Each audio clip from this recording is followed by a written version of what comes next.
Today, right now, we will be giving you our 6 Man of the Year rankings, Rookie of the Year rankings, Most Improved Player of the Year rankings, and maybe we'll give you the Coach of the Year rankings as well as Clutch Player of the Year too. But today we will do our way too early 2025 NBA award predictions. It's going to be interesting, fellas. The list that has been stockpiled has been different than our typical list. Usually we're all in the same vicinity of players. This one was out there, particularly for the 6 Man and the Most Improved and the Coach of the Year too. These were some of the longest lists that we've ever done. I don't even know who's coming off the bench. So, yeah, I don't know. I'm not surprised the 6 Man of the Year one was a lot of names. I don't know who's starting or not. So, what guys are you skeptical about? That were on my list. I'm going to spoil the names I gave you. No, we can't do that. Just in general, though, because I'm like, we know Malik's coming off the bench. We know Nas is coming off the bench. Yep. Okay. Now, new guys like Buddy Hield, okay, that might be different. But, like Russ is coming off the bench. Josh Hart's coming off the bench. Guys like that are coming off the bench. Reed Shepard coming off the bench. Yeah, he's not starting. I know. Jordan Clarkson, he's coming off the bench. He ain't even crossed my mind, respectfully. But just when I was thinking of guys, I was like, maybe he'll start. Maybe maybe I was just thinking of the wrong people. Maybe that's what it was. Maybe I wasn't thinking of the right people, so that's why I struggled with that list. But Karis LeVert. Good for him. Karis LeVert is one of them dudes. He kind of like Anthony Davis, like Bam. Like if he was, what I mean when I say that is he one of the best rotation players in the game that's never going to win 6 Man of the Year. Okay. I don't mean he's in the same class of players. Yeah, when I hear it initially, it's like, right. No, that's not what I'm saying, Mars. What I'm saying is that he's been one of the best rotation players in the game, and whenever the 6 Man of the Year comes up, his name always comes up, and you kind of wonder, like, why hasn't he won 6 Man of the Year? When you think about all the other guys who have won it, considering how good he's been, especially in that Cleveland team, you can make a case that he's been the best rotation player in the game. But I think he's one of those dudes that, unfortunately, I don't think I'm ever going to see him win it. Okay, that makes sense. All right. Well, we got a couple other people that's going to join us today, but as of right now, it's the big three. And actually, it's the big two. That's really what it is. The big two, and Zizi said the big two and El Host. Yes, that's really what it is. I guess I'll be the Derek Fisher to you guys'. No. Not even Derek Fisher? No. Ty Lue? Kobe, Shaq, and Medvedenko. Yo, all right. I can get with that. I can get with that. I almost bounced on that note. That is Slava Medvedenko right here. Right here. Slava, no doubt about that. I could at least get a Sasha Vujacic to Kobe and Powell. No. I mean, one of y'all would have to be Powell, but I could at least get Sash. I'm the bigger one, so I'll probably be Powell, but you definitely not Sasha. No. That's crazy. No way are you Sasha. All right, well, before we get into it, a couple super chats early on. Salute to everybody that's in here. Salute to everybody that's liked the video so far. Salute to you guys that are sending through super chats early in the show. Adam West said MVP, which we'll get to next week. But he said MVP Jokic. Most improved player, Jordan Poole. Defensive player of the year, Aaron Gordon. 6 Man of the year, Julian Strothers. Interesting. Three of those he gave a bunch of nuggets, but he don't think none of his team is going to improve. That's tough. He can even give them a MIP. Crazy. I'm out on Jordan Poole. I jumped off that train. I jumped on that train last year. I literally jumped off of it. I'm off. I think he'll be better this year. Not MIP, but I think he'll be better this year. Well, think about like what the most improved player is, Mars. So when you think about the most improved player, I think his scoring average goes up like 5 points on average, and it doesn't matter if he's on a winning team or not, but his scoring average goes up. Now, Jordan Poole, I thought last year he was going to be on a crew where it was going to be bad and he was going to get plenty of shots. With him getting plenty of shots, he could possibly lead the league in scoring. I couldn't have been more wrong in it. I couldn't have been more wrong in that, considering the system that he came from with Golden State, he's getting turned loose in Washington. Well, there's a lot that goes into being a bucket getter on a bad team, and he clearly wasn't that. So could his scoring average go up a couple of points? I think so. However, to the most improved status, I don't think so, because I think that there's other guys in the league who are going to be better this year than him. Yeah, facts for sure. Yeah, I don't think I put him on my list. Yeah, Zizi said Jordan Poole redemption year. What are we redeeming? Is my question, because he was on a championship team. Like, what are we redeeming him? Redeeming Back all the bullshit he did last year. What the hell? His PR gonna be higher. I mean, last year people were expecting, like you were expecting, the scoring to go crazy, and then it didn't. So everyone's now low on him. He gonna get back to like better levels. People are still not gonna rate him as highly as they did in 22, but he gonna get back in the fans' good graces a little bit. They're gonna win 6 games, but they'll still like him 15. Yeah, I'll give them 6. Mm-hmm. We definitely not talking about Ben Simmons. No. Jordan Poole. His name will come up today. Okay. Yeah, his name definitely will come up today. Trust and believe that his name will come up today. It gotta be Mars. Mars, you put him in the most improved. I just know you did. You don't know where I put him. I just know you did. You had to. Maybe. All right. Before we dive into these lists, Alan L also said Luka MVP and Lonzo Ball or Ben Simmons MIP. Didn't I tell you his name was gonna come up? Lonzo Ball ain't gonna play as much. Yeah, Lonzo not gonna play 65 games, so that's why he wasn't on my MIP ballot. Also, from what he was in 22, he's not gonna be better than that. So it's just he's better than not playing. So here's a couple things with the MIP that I'm trying to figure out. Is MIP a bounce back from your last year, or just an overall improvement from the best year? No, I think it's an overall improvement. I think it's just an overall improvement. Okay, that can be defensively. That can be offensively. It could just be impacting, like winning. And we've seen that award go a lot of different ways, because didn't they give it to Ja Morant one year? Or they haven't they have a discussion again for this year, which is crazy. He did have a big improvement though. You can't win it twice, can you? I mean, I've never seen anybody win it twice. I've never seen it, but I think it's theoretically possible. Yeah. If you go from like 5 points a game to 18 and win MIP, and then you go from 18 to 30. Yeah.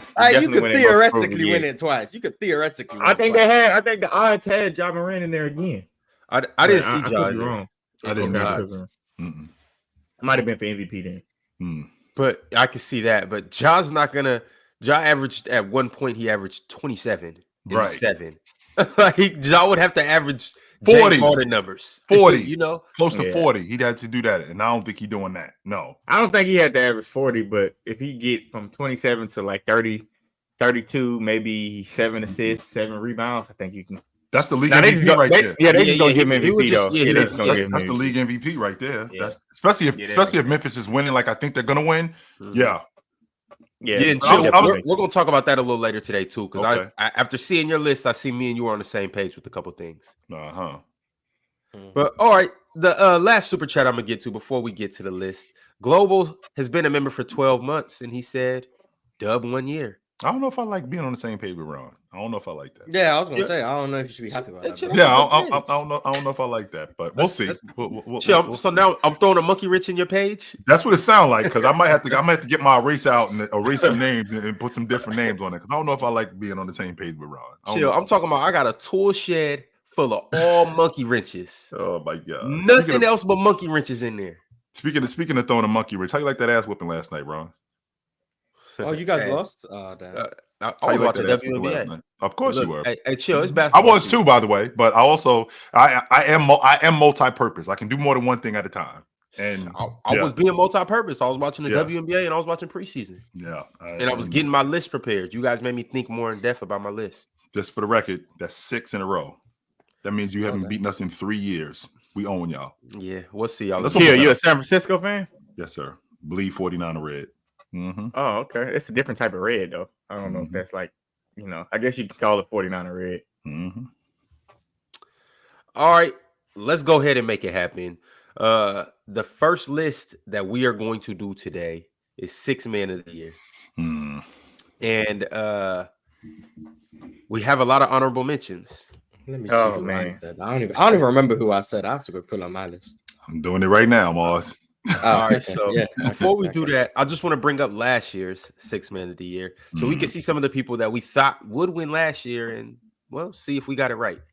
Oh, we did this last year. Oh, Yeah, Ain't no way in hell nobody, none of y'all got that right. Piers not. so Not at all.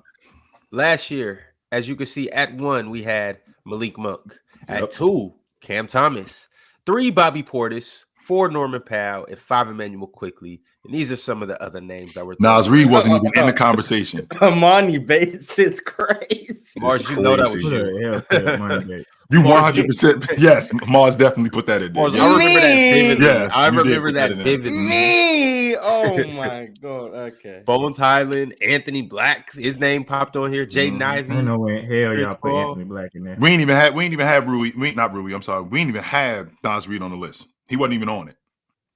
Nobody was talking about him last year. Nobody. So shout out Nas Reed popping up out of Mhm. nowhere. But fellas, we must go ahead and clear this because we have a list that we have to get to this year. I think last year we did top 10, so that's why it ended up being 15 names. This year we did top 5, and 13 names appearing is ridiculous. But this is what we have, and this is what we're going to get into. So I'm going to go ahead and start listing off some of these names, and I'll let you guys just react to them. The first name that I have to mention for Six Man of the Year award is Grayson Allen. I can see it. I Who don't picked think him? I didn't consider Grayson. Yeah, it wasn't me, but me neither. So it was Ron. No, it was the big guy that's not on the panel today. Ox. Yeah. Oh yeah, he been praising Grayson. Yeah, he been praising Grayson. He wasn't really in my short list of people I was thinking about. But I'm not gonna lie, there might be a lot of people who make sense who I just didn't consider. So Yeah, shout out to Grayson. For sure. One of the few better shooters than Reed Shepard. You figure if you think about what Phoenix is going to look like this year, right? And I've been an advocate of them changing the offense because now they got the lead guard that we've been talking about them getting. So, okay, they got that now, and with Coach Bud now changing the offense and the ball moving more, I think that's perfect for Grayson Allen because if the ball moves more, that means more open shots for him. He's going to compete on the defensive end. So with him competing on the defensive end, he can make plays on defense, and that could turn into offense for him. So like we talked about before, a guy whose scoring average goes up at minimum 5 points. That's what the not the six man. I'm sorry, the most improved player. I'm thinking about something different. But a guy at the six man of the year, it's primarily about a guy who's getting buckets. Primarily, when you're talking about the six man of the year, very rarely do we see the six man of the year like leading the league in rebounding or like leading the league in blocks, something like that. So if a guy like Grayson Allen, who will compete on defense and with the ball moving more and with that offense being changed, I think he's got a shot. Yeah, I can get with that. I don't think he's gonna score enough. I think he's just gonna shoot well enough, even though that's scoring, but I'm saying how it looks. What did he average last year? I think Grayson averaged like 15, 12, didn't he? 12. I was gonna say 12. 12. Hold on, let me see. You might be right. I don't know. 13. Okay. I was close. Yeah. So that 13 got to turn into something like 18 a game. Yeah. That's He not doing that. He He got not an doing average that. 18. No, I don't think so. What do you think he would have to average? And keep in 18? mind, he shot 46% from the three, which is insane. I think he would have to average 18. Yeah, something 18? like that, Ron. It have to be anywhere between 17 to 20 that he got to average in order for him to be in this. Because you figure Nas Reed, what did Nas Reed average last year? 15? Something like that, yeah. Yeah, I think he averaged 15. And the year before that, I mean, Nas Reed, I only think he averaged double figures. No, y'all. Nas Reed didn't average nothing close to 18. I said 15. What did he average? It was 13 and a half. So 14. He a bomb. Oh 13 and a half. God. And Nas 5 Reed. points. But think about, okay, so ask this question, Ron. So Malik Monk, who missed those last 10 games, Malik was averaging something like 18, 19 a game. I think Malik Here averaged. before we find out he averaged 14. No, Malik averaged 15. So 15 a game. 15 and 5 assists, though. Malik 15 for and sure 5 should have won it assists. last Oh year. yeah, top 5. That's who I thought was going to win it. Top I don't know why I thought he was averaging like 18 a game because maybe because that 15 seems like 19 a game. No, I think you be feeling like that, Chill. It does. It just seemed loud. Yeah, but Malik do score loud. Yeah, for sure. Yeah, but I think Nas, it was like a wave of Nas fans just coming in. So I think that's kind of what paid into Nas winning over Malik Monk. Yo, Sweet, what's going on? It was primarily not. It was It was primarily the injury. That was it. He missed almost a month, Jordan.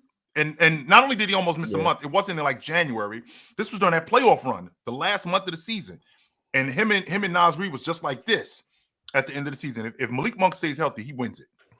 All right, y'all. Heat versus haters sent through a super chat. He said, Dub panel, Dub chat today. Dub chat. Today is my 24th birthday, so dub me as well. Shout out 2000, baby. Yeah, shout out to you, Dub Uncle, man. Right. Hey, just for today, I'm with you. It's Heat versus haters. I'm a Heat fan today. All because of you. Word. Happy birthday. Coach Spo, Coach of the Year. October most babies. improved player I of got the a year. bunch of October babies in my family. No, Jaime Hockey has most improved player of the year.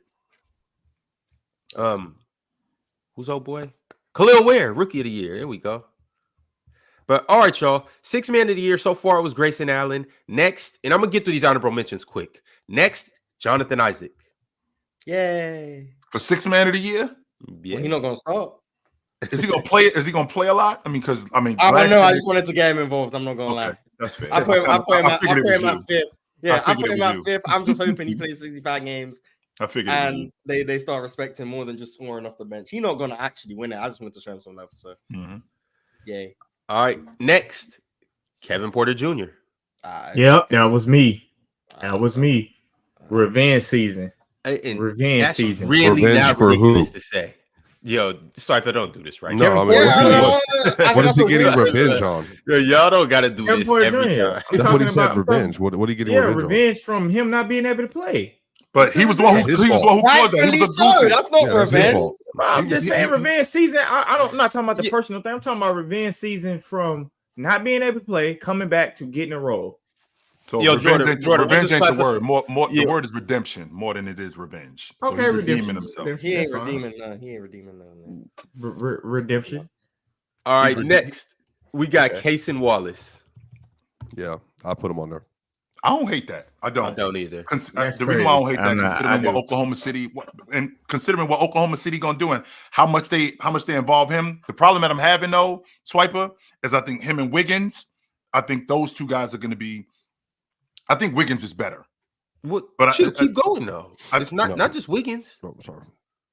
Who Caruso. else is- Yeah, He's we not don't coming know off who's the bench. starting. Yeah, we don't know who's starting. That Yeah, well, I can tell I you he's not ignored coming off the OKC. I don't know who's coming off the bench. But we know Cason's not starting though, Mars. Yeah, I know You Casey's do know not that. starting, but if Caruso is also coming off the bench, or if I know. Luka- So ain't no I way think Carson's Russo's gonna win starting. because ain't no way Cason gonna win. yeah, like that's what I'm saying. I don't know who's coming off the bench for them, so I don't know who's gonna be their most impactful bench. player. Yeah, okay, understandable. With OKC, I see what you're saying. Yeah.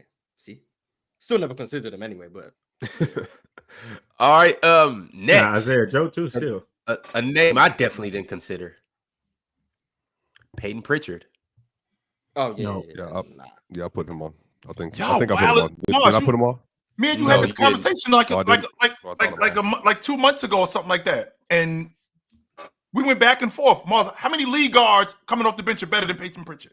How TJ many? McConnell, but I don't know how many. I just know I ain't Malik considered. I don't think TJ. Well, I don't think TJ is better than him, but okay. I mean, Amen Thompson not a point guard, so you're lucky. No, But mm-mm. but like that, I don't know how Reed many. Shepherd. but- No. I don't know how many. I don't know how many, but all I know is a point guard. Jordan, you said Reed Shepherd ain't better than him? We're not doing Nah, this. not yet. All right, hey, y'all gonna see. You guys are gonna see. Hey, it is one white point guard in the league. Oh, right. All right, With this all right. Reed Shepherd Hey, shit, bro. nah, because he be strapping up too, though. 'Cause Because y'all gonna look. try to say us the Peyton Pritchard defense. Reed Shepherd be strapping up too. Strapping up his Okay, wallet. strapping up is Yeah, a strapping up his wallet. Okay. But anyway, focus, Mars. Focus, Mars. Look, Ron. The idea with Reed Shepherd is Reed Shepherd's going to go through some things as a rookie, especially with their lineups. Like, Yeah, everybody goes through things as a rookie. right? That's why I say he's not going to be like Peyton Yeah, Pritchard. he's not gonna be Ben Gordon. He's not gonna just lock in and win Mars. 7 years. Yeah. Mars. So not gonna coming happen. into the league, and I've taken the best this is a rotation player page out of your today. book. Coming into the league, you haven't seen certain people play, but you know you can certainly assume that they're better than this person at this, Yes. and this. Yes. So coming into the league, Ron, you're telling me that I'm not about to do Reed this again. Shepard. Yes, we are. 100% we're doing it. 100%. We gotta keep You're pushing. telling me Did you have Reed Shepard on your 6 man of the year ballot, Ron? Yeah. no, you didn't. He Yes, did I not. did. All right, so He did not. No, he didn't. No, he So didn't. how are you so gonna Reed- tell me who I had and who I didn't? So Reed Ron. Shepard's name is about to show up here. Reed Shepard's name. Yeah, is for about to sure. I wasn't the only one that had him though. How many rookies win 6 man of the year? One, Ben Gordon. Oh, he's not in. Hold on. Oh, did you ask me? Did I have him in my 6 man of the year? Yeah. Oh Yeah. no, my bad. Sorry, I thought course you. he I didn't. thought you- Okay. Well, no. He, Okay. well, So first move off, on. Let's move on. in large part though, because he about to be starting. Alright, Here we okay, go. Ron. Here we go. Okay. Here we go. Uh-huh. All right, but outside of Peyton Pritchard, next we have Jordan Clarkson. Oh my god. Yeah, I'm not gonna lie. He living off a reputation. He been trash for about a year and a half now, but Jordan Clarkson been trash. Yeah. for about a year and a half. When I didn't since he know won that his either. 6 man of the year a couple of years He's ago, been in how, Utah, everyone could be ignoring the fact that he just hasn't been able to score efficiently for about 2 years. how much I more mean, effective has 17 he a been coming game. off the bench? Yeah, shout out to him, man. Shout out to him. 17 a game. He averaged 20 the year before. Damn. Yeah, shout out to him. That's man. trash. Shout out to him. Come on, Shout out to Mars. him, man. Shout out to him, man. That man shot like 30% from 3. We praising that. All right, cool. Shout out to him. 29 to be saying. exact. 29% from 3. Shout out to him, man. Yeah, it's okay though. Just saying, 20 a game, That's okay. 17 a game. He yeah, shot we- pretty good. That well, he shot all right. The Mm. 20 point per game year. Mm-hmm. Shout out to him. Man. Yeah, Shout out to him. Shout out to him. I guess I'm just saying, brother Oh, man so be getting it going. you had him on your list. I think I did. Let me see, brother man. I was debating on him. I was debating on Jordan Clarkson. Let's I just see. think we. Let's- No, I didn't. I Can didn't. we have I a- didn't put him on my list. I didn't put him on my list. I didn't. Can we have a point where a guy prices himself out of something? Like, for example, when he won the 6 man of the year and Ingles won it, like in back-to-back seasons, and didn't he win it again? I think. Nah, he only won it one time. So he only won it once. Okay, Jordan Clarkson only won it one I'm time. thinking about both of those guys in Utah. So it may be unfair, but could he have priced himself out because both of those guys won it? Who else won? You said Joe Ingles won? I think Joe Joe Ingles Ingles, won. I think Joe Ingles came second to Jordan. Yeah, Clarkson. I don't Right. think he won it. Joe Ingles didn't win. Yeah, I don't 6 think minutes. he won. You might be right. I don't keep up. No, he came second. No, to he Jordan. didn't win. Yeah, Yeah, he didn't came win. second. They had the 6th man and the 7th man of the year, basically, So they had the two best rotation players in the game. Yeah. based on the awards. But Mm-hmm. yeah, Jordan Clarkson was -6 efficiency, by the way. Who cares? He not going out. Off the bench, who cares? Garbage. You know That's going the out. most Jazz. important piece. Yeah, That's the most important piece of the NBA, Come coming to off the Denver bench. and then get that efficiency up, brother. I can tell you that. Oh, Russell Westbrook on Yeah. the positive efficiency. Let's go. Relative to what That's he was what- last year? that's Oh, my yeah. six- No, Yeah, relative to 100%. the league. Relative to the No, league. to what he was 6 last year? Jordan. Yeah, he will. 1000%. But what would be relative to the league? What's league average going to be this year? 59, maybe 58? 58 and a half, something like that, probably. True Less shooting. threes? Well, he's probably Yeah. going to shoot too many threes. You think he's gonna? I think he's gonna shoot like 2 a game. I don't think. I he's don't gonna even shoot. think he's going to shoot. I that. think he's going to make 31% of those. Yeah, but if you're only shooting 2, I don't think that really drags down your true shooting. Yeah, I'll say he could be 57. I think he can get to 57, but that would be tough. But it depends on. I think with Jokic, yes. Without Jokic, I think he's going to be attacking the rim so hard that I don't know if he's going to like. He's going to be creating so much chaos at the rim. I just think that's going to spin into his efficiency being lower. But I actually think that he could still be an overall positive impact player though on the bench. Career high true shooting, 55.5%. 2016. 16 and 17, the exact same percentage. Well, that was a league average at the time though, right? Yeah, but that's that. And then Yeah, but just think about his the shot recent quality. though. years, he's barely got above 50 But he should be measured a little differently. His shot quality is never going to be like super efficient though. by his own decision making. But sure. That's what I'm saying. That's just what comes for us. Yeah, but I can't be like, oh, I'm gonna grade you on a different scale because you choose to take. No, I mean, that shot. I think some players do. I do think some players do. I think that like Kobe, for instance, was wildly inefficient at times, but I think that's because of his shot quality, like the kind of shots he took.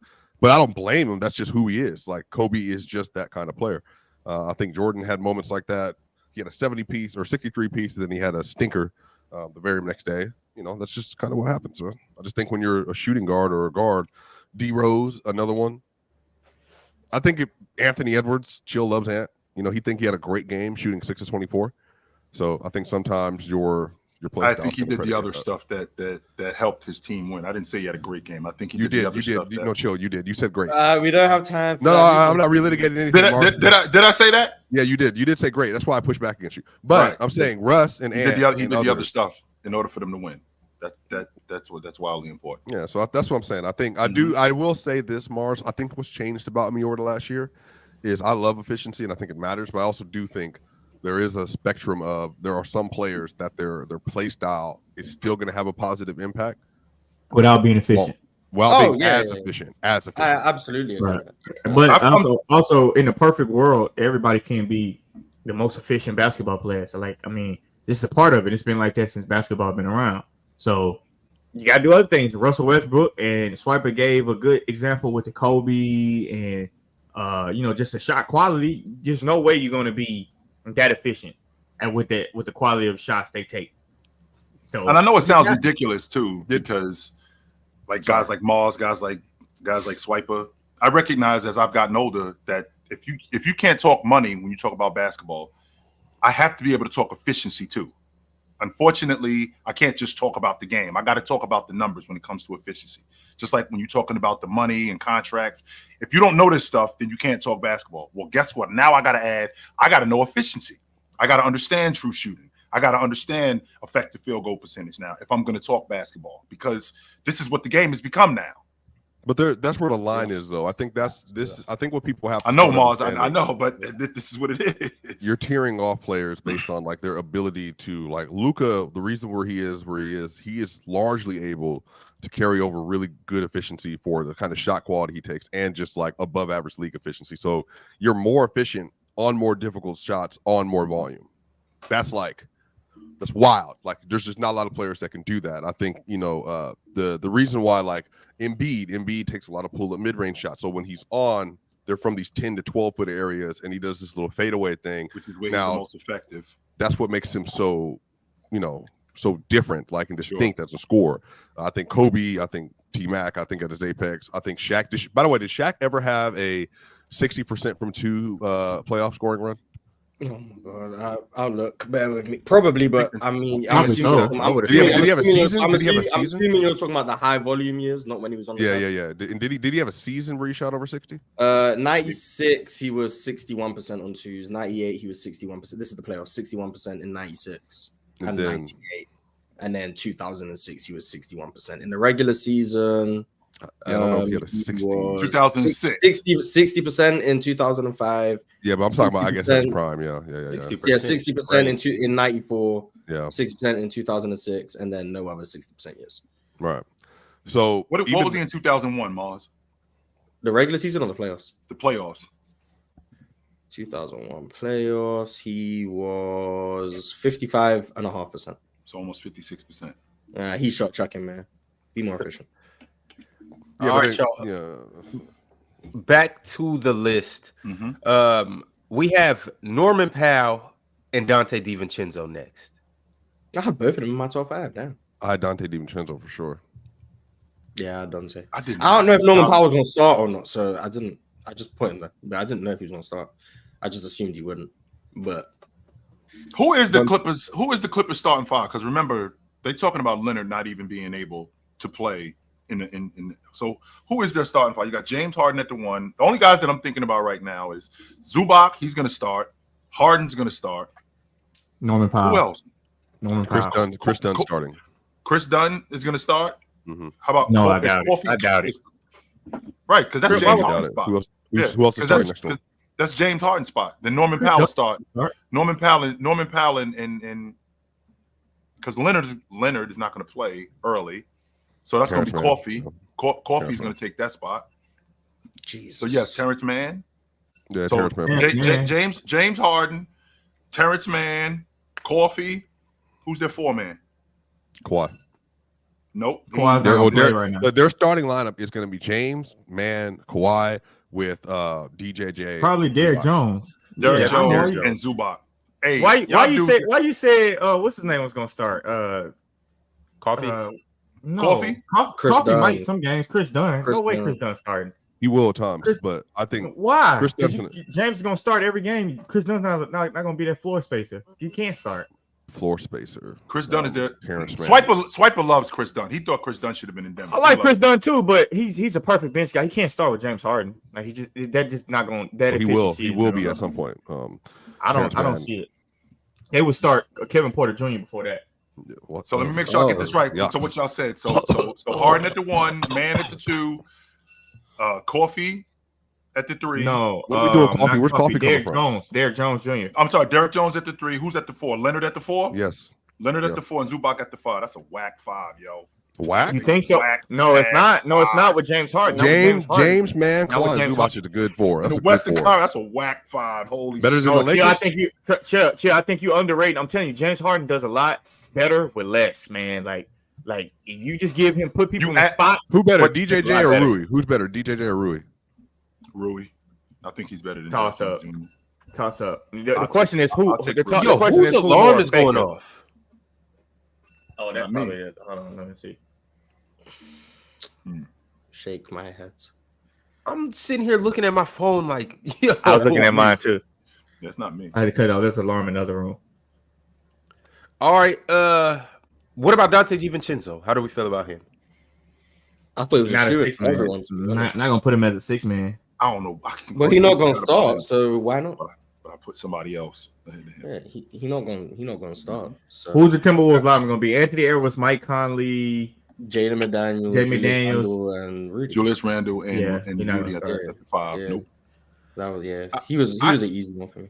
Yeah, I consider Dante, but I'm just What like, did they? it was hard for me to never go mind. with Dante No way, when I know no. Nas is over there too. So it was Yeah. like I felt like I I had to didn't pick even- between the two. I Even didn't though you just consider. mentioned that whole Jazz situation where they had, That's why but I just find that hard to. It's just gonna be hard for both of them to win it, or either. Obviously, both of them can't win it, but I just don't think both of them will be in the race. I think it'll be one or the other. Okay. All right. Well, into the top 5 we go. At 5, this person received, I think, 2 number 1 votes. Oh no, a 1 and a 2 vote. Okay.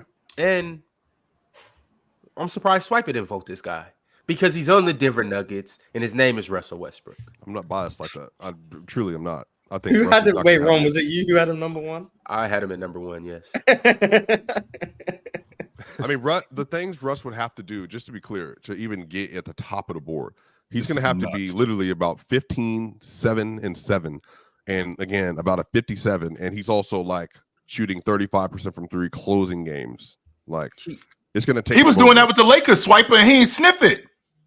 No, but I'm But saying, but Russ is going to have to do 17, that, like, you know, like on national TV versus like the Thunder, you know, 4th quarter closeout, Russ, bang, you know, Kevin Harlan and all that kind of stuff. Like that. That's the kind of stuff. Was Nas Reed doing that last year? Yes. Yes, he was. So Nas Reed was closing out games with bangs. Yeah. What? Yes, 100% he was doing that, Reg.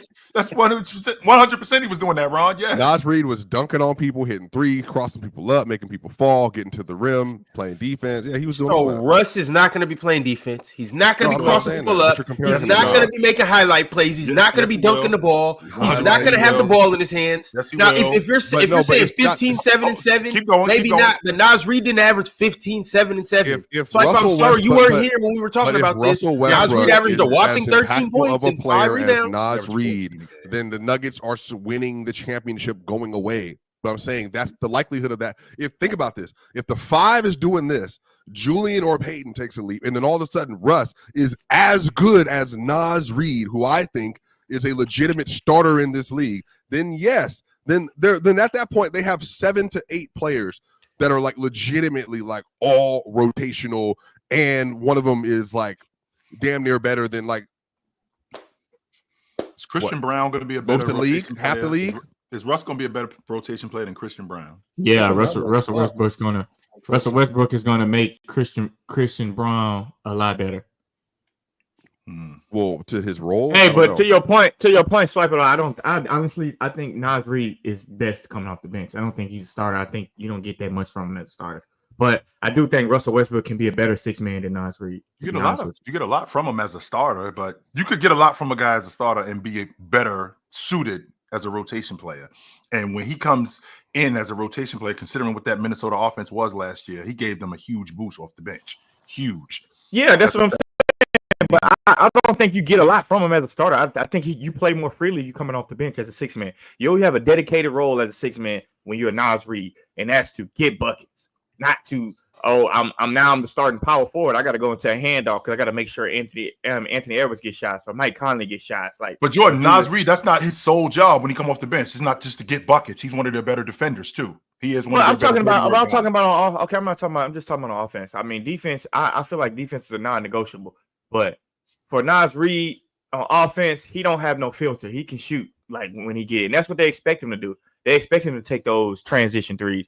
They expect him to take those, trailer threes for sure, or corner threes every time he get it. Like I don't feel like him as a starter.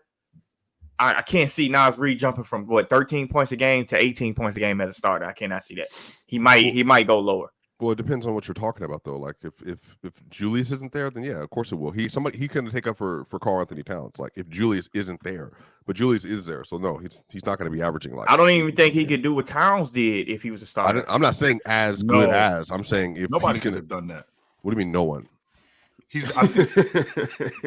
What Towns did? No one. Like you're taking in on their crew currently on the roster. Oh yeah, no, on their crew currently, yes. Yeah, but I don't think Nas is an 18 points per game scorer as a starter. Like I just cannot see that on a good with more team, minutes and more shots.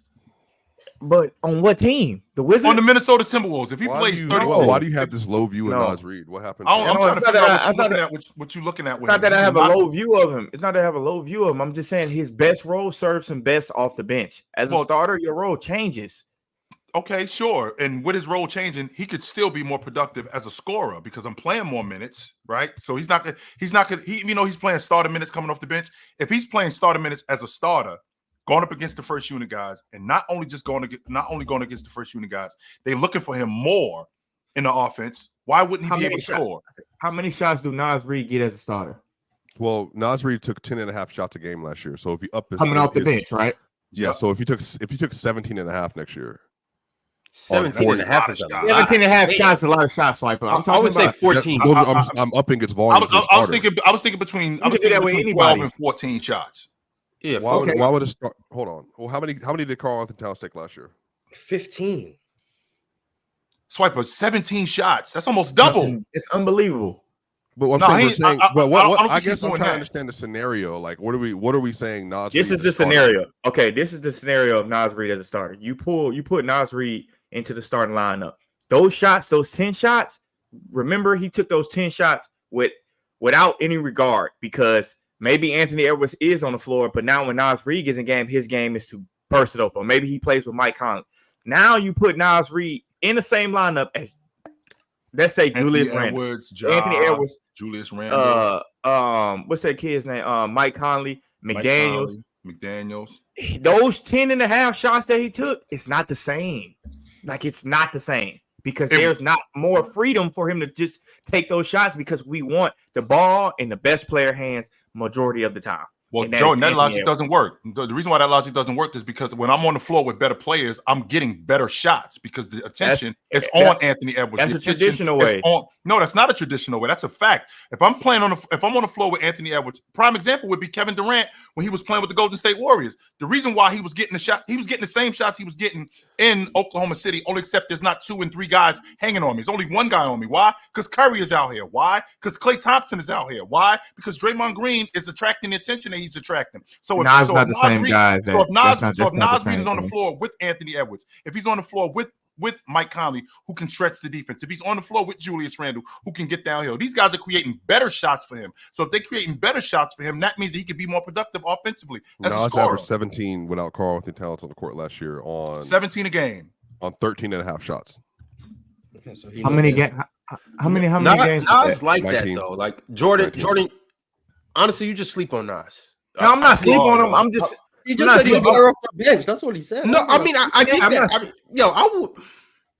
Nas could start for them, and they would be a very good team. I don't think like you can say it over 19 games or 20 games. I'm talking about over 82 games. Nas Reed as a starter is I can't see him getting 7. I can't see him getting 17. Like you have to understand, you want the ball in Anthony Edwards' hands. You want the ball in Julius Randle hands now. You want the ball in Mike Conley hands now. Sure. Nas shots are totally different in that level. A lot, they just gonna be totally different because it's like you have to feed the beast. Anthony Edwards is not going to make sure Nas get his same shots. Like that's not his job. Anthony Edwards' job is to be Anthony Edwards. Right. Nas Reed as a starter, I think it kind of slowed down. I just think that's where Mike Conley. That's where guys like Mike. I think he's a better rotation player too.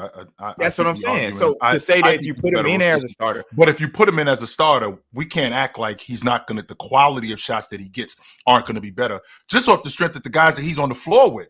Just off the strength of Mike Conley creating better shots for him, Julius Randle creating better shots for him, and they're gonna look for him too. It's not like he's just out there like he's just the fifth guy because he can knock down the long ball. He actually can shoot the mid range. We've seen him get downhill on guys, so they're gonna involve him in the offense. It's not like he's Udonis Haslem where I'm just picking up where everybody else is dropping everything off. No, he's gonna be involved in the offense. So with a guy like Mike Conley, with a guy like Anthony Edwards, with a guy like Julius Randle on the floor, his quality of shots are going to be better. Do you think Anthony Edwards' shot attempts is going to go up next year? Do I think his shot attempts are going to go up next year? Yeah. I don't, but I do think he's going to get better shots. You don't think he's going to take more than 19 shots? I think he could take more than 19 shots, but I think he's going to get better shots in this offense with Julius Randle there. What? Yeah, all I right. do. What's next on the list? Yeah, you know, respect. I think Anthony Edwards probably Clearly he doesn't. Clearly he doesn't. Respect the Julius Randle driving. Yeah, I don't want to get worse offensive player or worse player. Just better shots. Next, let's move on. Hey, is gonna hate. All right, so they are, and he is 100%. He is. Yeah, salute to everybody that's in here. We almost got 1,000 people in here. Make sure y'all get us up to 1,000 likes. We should also have a bunch of new subscribers, unless you guys are all subscribed. And if that's the case, salute to you. But go ahead and subscribe if you're not and become a member.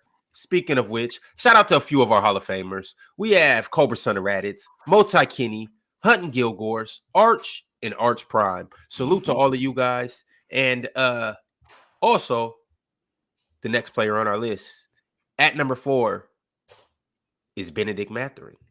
For what is this? 6 minutes. Yeah. Is he even? I had him at number 3. Player I had him at coming off number that? 3. Yes. Yes. He's supposed to be a starter. He was supposed to be a starter, but he's not going to start next year. I think he's better Aaron than Neesmith. I think He's not going to start over Nimhard. He's not going to start over Nimhard. Nimhard. Well, what? Neesmith. I'm on a guarantee, man. I think Nimhard's going to be the starter. Neesmith is their. I think Neesmith is definitely their starter. Yeah. Just for what he provides. So that 5 from what I'm seeing. So that 5 is let's see. It's the same 5 that started for him in the playoffs. Right. How was it? Halliburton at the 1, Neesmith at the 2. Let's see. Pascal at the 4. Turn at the 5. Who am I missing at the 3? Nembhard, but Neesmith. Yeah, Neesmith played the 3. Neesmith played the 3. Who played the 2? Nembhard. And that would have been Mathurin's spot. He could start at but I don't think he's starting. I think he's better in the rotation. I think Nimhard's going to start. I think Nimhard in the playoffs last year was really, really, really, really, really good, and I think he's going to end up being a starter this year. And that's why I think Ben Mathurin's come off the bench. But that's good for Ben Mathurin because his job is not as complicated coming off the bench. How you fighting Mathurin coming off the bench and being better? Considering how fast Indiana plays and that offense that they have. And talking about the 6th man of the year, a lot of it has to do with buckets. Not all of it, but a lot of it has to do with buckets. And him playing on that second unit, playing with Tyrese Halliburton, getting him open shots. Because you saw what he did with Obi Toppin. Mathurin coming off the bench, like they running sets for him going up against that second unit. He came off the bench last year, though. Right. So I think he started a good amount of games too, but he also came off the bench. How many games did he start last year? Last year he played 59 games and he started 19 of them. Yeah. And Aaron Neesmith played 72 games and started 47 of them. We know Nembhard is starting. He played 68 games and started 47 of them. So last year they were experimenting. Keep in mind, Buddy was there too last year, and he played 50. Oh, this is some of it skewed with with the other team that he played with. But I'm saying though, like they were experimenting last year, but when Nembhard went down, they clearly found their best starting lineup. tired of being right about players and them not ending up on the right rosters. Such as Andrew Nembhard Why is he not in the? What you say? He's not in the right role? roster. No, he's not where I want. Why he's not on the right roster? No, he is. He's thriving. He's amazing. He's a starting league guard somewhere. He should. Yeah, be, I think he's running amazing, somebody's bro. crew. I love Nembhard. Legitimately, like I thought Nembhard was like that. A lot about Nembhard. A lot about Nembhard is Rick Carlisle too, though, man. The system that Rick Carlisle put him in is recipe for success for his game. I mean, you try to sneak him in somewhere else, it might be a little bit harder for him to have that same success. He'd be nice in South Beach. Oh, Bro, Miami. Nembhard would be. I like Nembhard. Yeah, I think that's a good spot for Nembhard. I think that's a good spot for him. But you put him somewhere like the Bulls, and that shit might suck. Why would I damn him to something like that?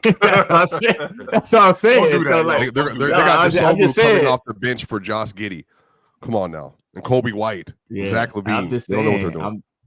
I agree, but I was just saying, like that's the case with Nembhard. Like it's systematic basketball for Nembhard.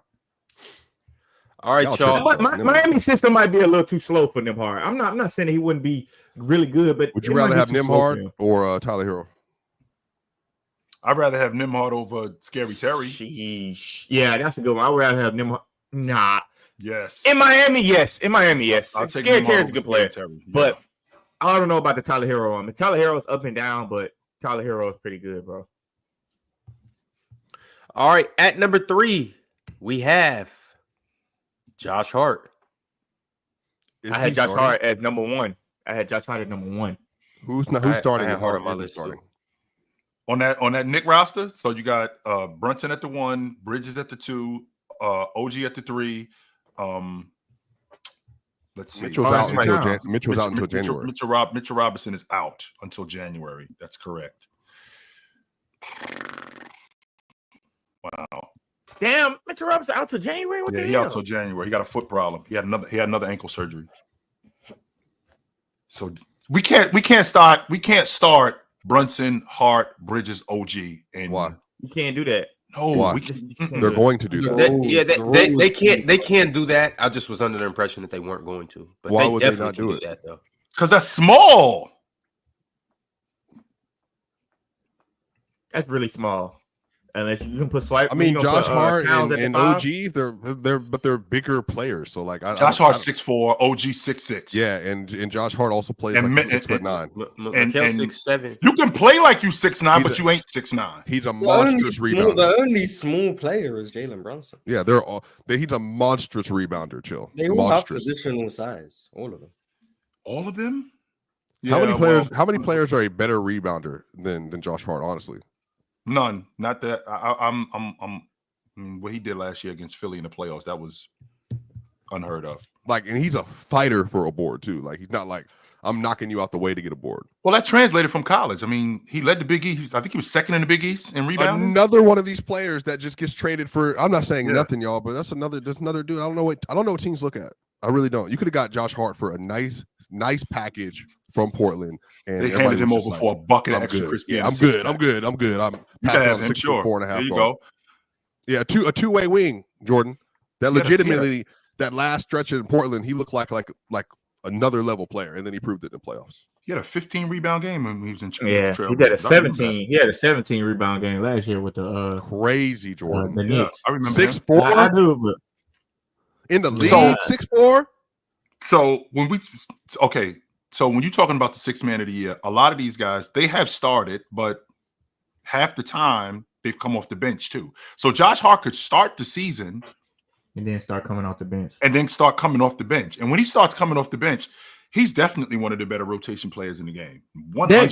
They played him at power forward a few times. That's nuts. At 6'4", playing at the 4. They played him at power forward. They played him at power forward 5 times against the Bulls. So they definitely played him at power forward a few times. He had 12 points, 10 rebounds too. So him coming off the bench, which I think that's a better fit. I think the Knicks move off of Mitchell Robinson, and I think that they get another 5 man. I do. No, I don't think they move off from Mitchell Robinson. Mitchell Robinson's a perfect fit for. He can't hold up. He can't hold up. That's the problem. Yeah, but man, he's really freaking good when he's playing. Yes, he is, but he can't hold up. And that's the perfect fit. That's a kind of like a Towns and Gobert situation that the Knicks probably want. But Mitchell Robinson might be a little bit can move a little bit better than Gobert. Yeah, well, they just signed Moses Brown Jr., so Trash. that's the fit that they're gonna have to work with. They got Trash. Najee over there too. They got He like James 7. He Najee. like 7'2" though. He tall as hell, but he trash. Yeah, chill. I don't see Najee on their actual roster right now, and I don't even know if he's Is he at not the coming training over? camp yet. He may not be coming over. Mitchell, hey, when they put Josh Hart at the 4 though, he definitely got a lot of rebounds. I'll give it to you, Swiper. Definitely. Well, was he at the 4? He might be the best rebounding guard. Nah, he played. I think he's the He best played the rebounding 5. guard. He played the 5. He might be the best rebounder on their team. Bro, he played the 5. I mean, he played power forward. I told you he played power forward 5 times against the Bulls, 4 against the Knicks, 4 times against. I mean, not against the Knicks, against the Is Pelicans. that ridiculous to think that? 15 points, 10 rebounds. Is that ridiculous to think that though, Ron? That he their best rebounder? I think he is. Mitchell Robinson, their best rebounder, but Josh Hart is next. Mitchell Robinson's their best offensive rebounder. Their best overall rebounder. I don't think it's ridiculous to say it's Josh Hart. I don't. I mean, he averaged 8 rebounds a game for sure. But how many guys rebound in traffic like him at that size? I think he's the best rebound. He could be the best rebounding guard in the game, no doubt about that. How many guards rebound in traffic like him, come up with big rebounds in stretches in the game like he does? Oh man, he might be their best rebounder. If I was Mitchell Robinson, I'd be mad as hell if I'm averaging 5 offensive rebounds to be told I'm worse than Josh Hart. I ain't gonna lie.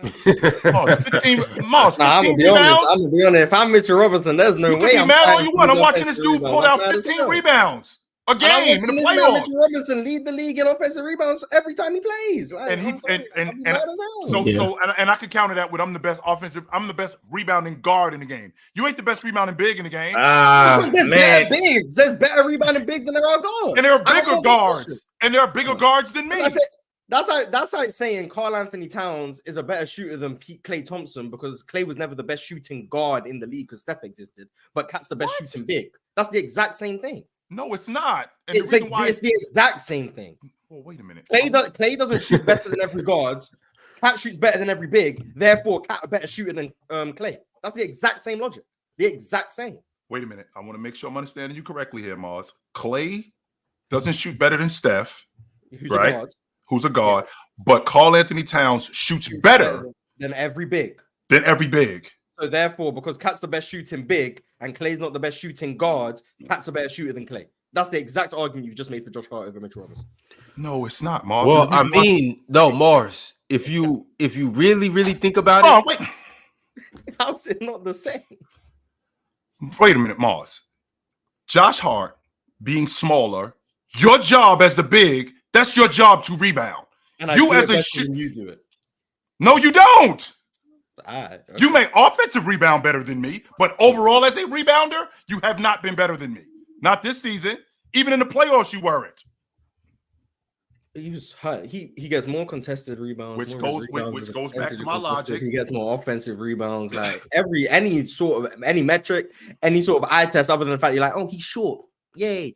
Anything else, it shows Mitch Robinson's a better rebounder. Naturally, bigs are going to be better rebounders than they should be. They should Josh Hart is better pound for pound, but that doesn't mean that he's a better rebounder. He's just better relative to his size. But he's not okay. better. So with him being better relative to his size, him being on this crew last season and what he contributed to that New York Knicks team as far as a rebounder, can you argue? I can argue that Josh Hart in the postseason was their best rebounder, not just because of his size. Yeah, probably. Not just because of his size, but what he produced as a rebounder. Like you just said, his ability to rebound. Yes, he was probably their best rebounder. Even when he was on the floor. Even when Mitchell Robinson was on the floor, we're still talking about Josh Hart. 15 rebounds, 14 rebounds, 17. That still was going on with Josh Hart. Mitchell Robinson was on a minutes restriction. So I'm fine saying he was their best rebounder in the postseason. I'm fine if you want to say that. I would have that conversation. I'm perfectly fine with that. Right. That's because Mitchell Robinson wasn't healthy and was on a minutes restriction and then got hurt and didn't play. I'm fine with that. When Mitchell Robinson is playing and is healthy, he's clearly their best rebounder. Josh Hart's really good for his size. Technically, like if Josh Hart just played the center position, hypothetically speaking, and he was just under the hoop the whole time, He will probably get the same amount of offensive rebounds too. No, it's we just ain't he has doing to, Well, like how no. Penn, Lead the league like on how that, Penn but was yeah. saying, he got to crash the whole time, and sometimes he got to get back on defense. You No, know how that's that like goes. saying that's like saying, well, if I was open as much as Steph Curry, I can make as many shots as Steph Curry. No, Ron. Or What the hell chill, kind of maybe it's nonsense like is that? saying since Clay's the second best guard in the league and Karl Anthony Towns is the best big, that Karl Anthony Towns shoots better than Klay Thompson. No, that's not the same thing. Why? Mm-mm. Fellas, we gotta move on though. We gotta move on. I would love to get into the All debate. right. Go ahead, Ron. Here, all right. So here's the list right now. This is the top 5 that we have. We have Westbrook at 5, Mhm. Benedict Mathurin at 4, Josh Hart at 2, and it is a tie for first and second place Who do I have that we at have to 2? break. And the Oh, tie tie. is between Naz Reid and Malik Monk. Nah, I had Wait, not read it. this a tie for third and second, he said? No, No, first and not second. first. I had not read at 4. oh. I had not read at 4. I don't think he. wins I the got game. Malik. I got Malik. I had Josh Hart at 2. I didn't even have Malik Look. on my list. Well, I had Josh Malik Hart. at 1. I had Malik at 1, Nas Reed at 2, so. the tie's between Naz Reid and Malik Monk, so we have to break this tie. Mars just said he has Malik. Chill. Who do you have? Monk. All right, that's 2 for Malik. Jordan. Oh, I gotta go Monk then. Swiper. What did I say? I said Malik Monk. All right, Malik So who sweeps. didn't have Malik? I didn't have Malik Monk on my list. As a rotation player? You didn't, think you he didn't have forgot. I think Nas he Reed on your forgot. He wait, you forgot. didn't He have forgot. Nas- He you forgot. didn't have Did you Nas forget Reed on him? your list either? No, I didn't forget him. I just think sometimes it changes. Like I just think sometimes there goes a new wave of what they vote for this year. And I think Did you have there's some, Nas Reed on your list? yeah, I had him 4th. I didn't have him first. I didn't have him. I don't have him winning back to back. But you just picked Malik over Nas Reed. Yes, because I like that's why I said I had to go him, but I would pick Malik if you want to put it on there. Like my logic for 6th man of the year is different because I just feel like it's changed. I just feel like it just No, it changed hasn't. the way- No, it doesn't. like the wave is gonna change. The rotation player does not. The criteria for the rotation player has not changed. It's about buckets. You get the other stuff involved in it, but more times than not, like most improved and 6th man of the year, it is about buckets and what you improve on as a bucket getter. That's always Right, been the case. when but talking I'm about 6th man saying, of the but year. I'm saying, I think, If we're talking about Malik Monk, if he does not get hurt, that 15 a game, that's good enough to win 6th man of the year.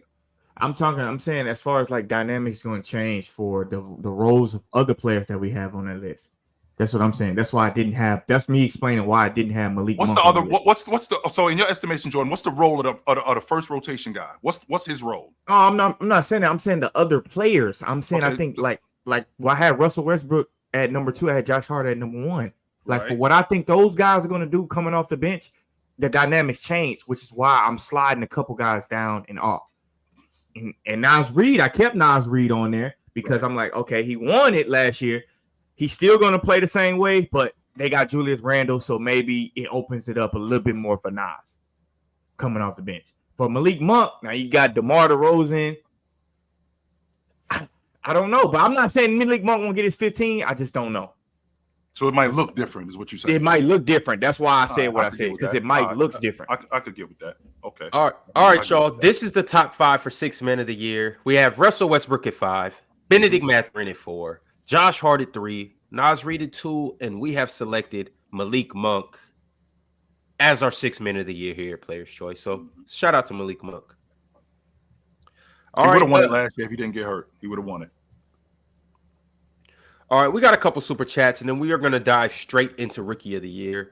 Alan L said, if you ever hear Ron say, that's actually not crazy, just know that means you made a terrible take. That's actually not crazy, Alan L. Mart sent through a super chat and said, do y'all think guys like Levine and Ingram get their stock back up? Also, Ron, if y'all lose that tournament, don't be like Motar from above the rim or Motar from above the rim. Yeah, keep the 9 at home, Ron. What is Zach Levine's stock? If we're talking about, He don't have no stock right now. getting So his he can't stock get up, traded. like Yeah, what- it's not gonna get negative. It's traded. negative. His contract is not going. No matter what he does, no one wants that contract. I ain't talking about right now. Like, what was Zach Levine's stock? That was very high before he got to the Bulls.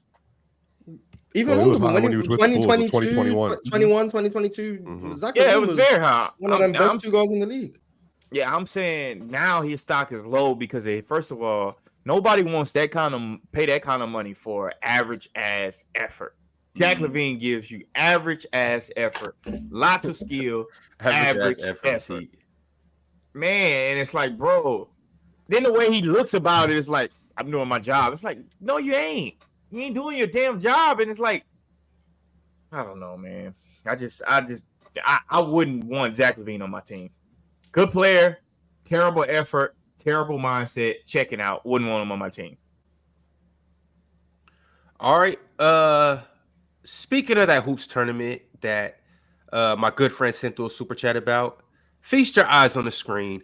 This is what will be happening this weekend. Hoopers for Harris. It's a basketball tournament for Kamala Harris. It will be in New York City at Sarah D. Roosevelt Court. So if you are in NYC this Saturday, pull up. The tournament starts at 11 p.m. Y'all see our Players' Choice squad. We got Big Ox. We got Dale. We got Trey the Bucket. And then we got your favorite host, me.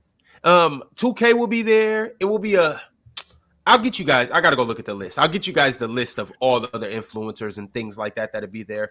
But it's going to be a crazy tournament. If you know Sarah D. Roosevelt Court, I've never been there, but I heard it's right there by the Statue of Liberty. You can see it in the back, and it's in Lower Manhattan. So it's gonna be a hell of a time, and it's gonna be a lot of different people there. Have you been stretching? Have I been stretching? He said you're gonna pull something. I actually have been. I'm not playing basketball no more for at least a month. My Achilles hurt. What happened? The old. I have no idea. You just wake up and get sore. He's in his late 20s. And he been let that be Kawhi Leonard. Good thing I'm not him. Kawhi do that and then miss 68 games and come back in the playoffs and play good. And they'll say he's the greatest playoff player of ever. The greatest player of all time. You're good in the playoffs. You're good in the playoffs. Whatever. Drink More Water said, watching Giannis chase down block on Braun last night got me thinking, what would it take for Giannis to be in the same convo or even pass Braun as the best chase down blocker in NBA history? What? Chase down blocker? I didn't know there was a list for that. Yeah. I didn't either. I didn't know that either. Is Braun the GOAT chase down blocker? For sure. LeBron was, man, that you know what? I made this analogy for little kids. Like maybe like when we were in high school, the thing was to go chase somebody down and block their shot. You know what I mean? Like, oh, I'm gonna chase you down and block your shot. Now the thing for kids to do, especially in AAU, is look at the referee and cry. Hey man, he hit my arm. He hit my leg. And they just act like they too damn cool. Down blocks. I did not know that was a thing like that. I mean, Michael Cooper was a great chase down blocker. Dennis Rodman was a great chase down block guy too, shot blocker too. Better than LeBron at it? No. Yeah, I don't think so. LeBron was amazing at that. No. LeBron blocked Jason Richardson 360 dunk. I was at that game. That's a hell of a chase down. I was at that game. That was a hell of a chase down block. To time that? LeBron will never be Shannon Brown. Shannon Brown had a good one, but come on. A good one?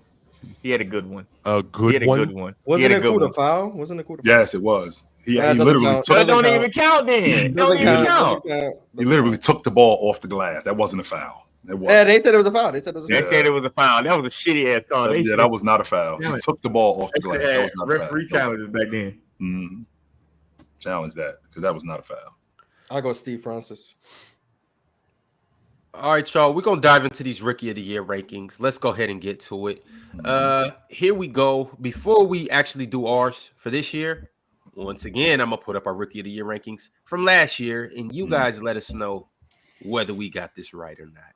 Mm-hmm. Here we go. Yes, we predicted Wemby would be first. Chet Holmgren was 2, Scoot Henderson at 3, Brandon Miller at 4, and Amin Thompson at 5. And then you see a couple other names. Hey, this is what y'all did last year? Yeah. Yes. Man, L pre-swiping. Hey, Penn put Grady Dick in there, huh? I don't think Penn was here last year. Penn wasn't around. I think someone just wanted. I think blame someone just Penn wanted for that. to show Grady some love. Amen Thompson not in the top 2 is crazy. That's cool. Then. Who did we have? So we had Wemby, we had Chet, we had that's Scoop. easy. Brandon Miller. Man, Brandon Miller went on the second half of the season. Brandon Miller was cooking. It was Wemby, Chet, and Brandon Miller. Yeah. Brandon Miller on the second half of the season cooking. Yeah, B Miller was nice last year.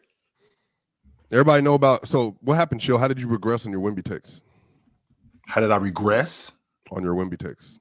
I didn't. I actually had him before But the you think season. Julius Randle's better than him now. So I still think he's better than him. So I still think he's better than him today. Cap, you don't think that? I do think that. Yes, I know. do think I know what Chill don't think that. Chill, He how just many thinks, figures am I holding up? Chill just thinks everyone else is giving Wemby too much praise, so he has to be on the other side to bring us back to. No, reality. I just don't think that. I just don't think that he's there where you guys are. What you guys think he is right now, I think that he's going to be what you guys think he is right now. I don't think he's that right What now. does Rand? But you had him at 30, 34, 35 on that list. 34, yeah. Like, I'm not relitigating it. I wasn't there, so I can't. Whatever. I would have helped Mars to fight the bullies. All right, not y'all. We fighting got a bullies. lot of names to get into on this Rookie of the Year list. Oh no, Well, we wait don't. a minute, Ron. Well, Rookie wait a of the Year minute, was Ron. kinda short. Put that Rookie of the Year list back up. What you just had. So who did we have? We had Chet. He deleted it, but it was Wemby, Chet, Scoot, Brandon Miller, and Brandon Miller, then Scoot. No, it was Scoot third, and then Brandon. Oh, Miller. well, y'all wrong about Scoot, wasn't y'all? Yeah, I'm telling you. What it ended up end up being was Vic, it was Chet, it was Brandon Miller, Jaime Jaquez, and Pods. Nobody knew about Jaime and Pods either. Nobody Pods, thought that they were going to come in and. I didn't think about Pods. That just showed that just they lucky Amen Thompson ain't played 65 games. That's what I know. I figured Jaquez was gonna be good by like the 15th game of the season. I was like, okay, I'm sold. But I definitely didn't know about who's the other guy? Pods. Yeah, that shit tripped me out. But y'all was definitely wrong about come up Scoot sometime on this list too. You never know. For the most improved, we might see his name. We may see his name. I don't know. But on to the Rookie of the Year. It was a couple honorable mentions, a few honorable mentions. So let me go ahead and get him out there. The first one is Rob Dillingham. Yeah, I am picking. Rob Dillingham might play in the G League this year too. He probably will. Yeah, a lot of portions anyway, at least. Yeah. I can see Rob carving out a role though for them. I'm not saying that he won't play in the D League. Very hard. What'd you say, Swiper? He's good on 2K. She's good in real Is life. he? Did y'all? His jumper look hideous Garbage. on 2K. Yeah, they Trash. haven't got his real jumper because he's a rookie. So. Man, Rob is gonna play a little bit in the G League just to learning how to play, and then he'll be back up. Not according to these people. Rob should be starting day one. He's the nicest point guard on that. No, Minnesota team, Rob has a lot of flaws in his game, man. Rob has a lot of flaws in now. He does do a lot of stuff that I like. I like the fact that he dribbles with a purpose. Like when he's handling the ball, it's to get somewhere. He ain't just throwing the ball between his legs. I think he do it too much. I think he do moves for no reason. No, I don't think that. I think that he's doing it to get somewhere. He is I'm watching him like I said, I don't watch a lot of preseason stuff, but I did watch a little bit of him. You watched him get to it the other night. I did. You watched him look like he been here. Hold on. When he had 20 points on 20 shots that game, was it 20 I wasn't shots? even talking about the buckets. I'm just talking about him getting. Yeah, the other game he had 20 points on 20 shots. It was 20 shots? Yes. Okay. Everybody was like, Rob Dillingham is hooping. 20 shots. Hold on, let me go look. Hey, go check out the first game he played. You talking about the first game he played? Yeah. Oh no, I don't know which game it was. I just know he was getting money. No, I saw him play. He had 20 shots. Julius Randle. All right. Well, Rob Dillingham was the first name. The next name that we have is shout out to ESPN, Dalton Connect. So Bronny gonna finish above Dalton Connect. All right, cool. Oh my God, I would go on a rant about Bronny, but I promised I wouldn't do that publicly. Nah, but I mean, if Dalton's down here, that means Bronny gonna be higher. So shout out to Bronny. No, I know where you believe that. So where do we have him at? We have Dalton Connect at 5. No, Rob was at 8. No. Dalton Connect was at 7. They both received a vote. Okay. Well, Dalton received 2 votes. Right. Rob received 1. It was very hard for me to put Dalton Connect on my list. I definitely put him on my list. I think the Lakers stole him. I think that he's going to be integral in what they're doing offensively. Somebody said Bronny just need to lead the league. He's probably going to he's going to be a rotation player. It's not even funny, yo. He's going to be a rotation player, but I think he's going to help them out a lot. I had him in the conversation for Rookie of the Year. Yes, I did. W. Quincy Olivar, that's my guy. Yeah, I didn't even consider Dalton Connect. I don't.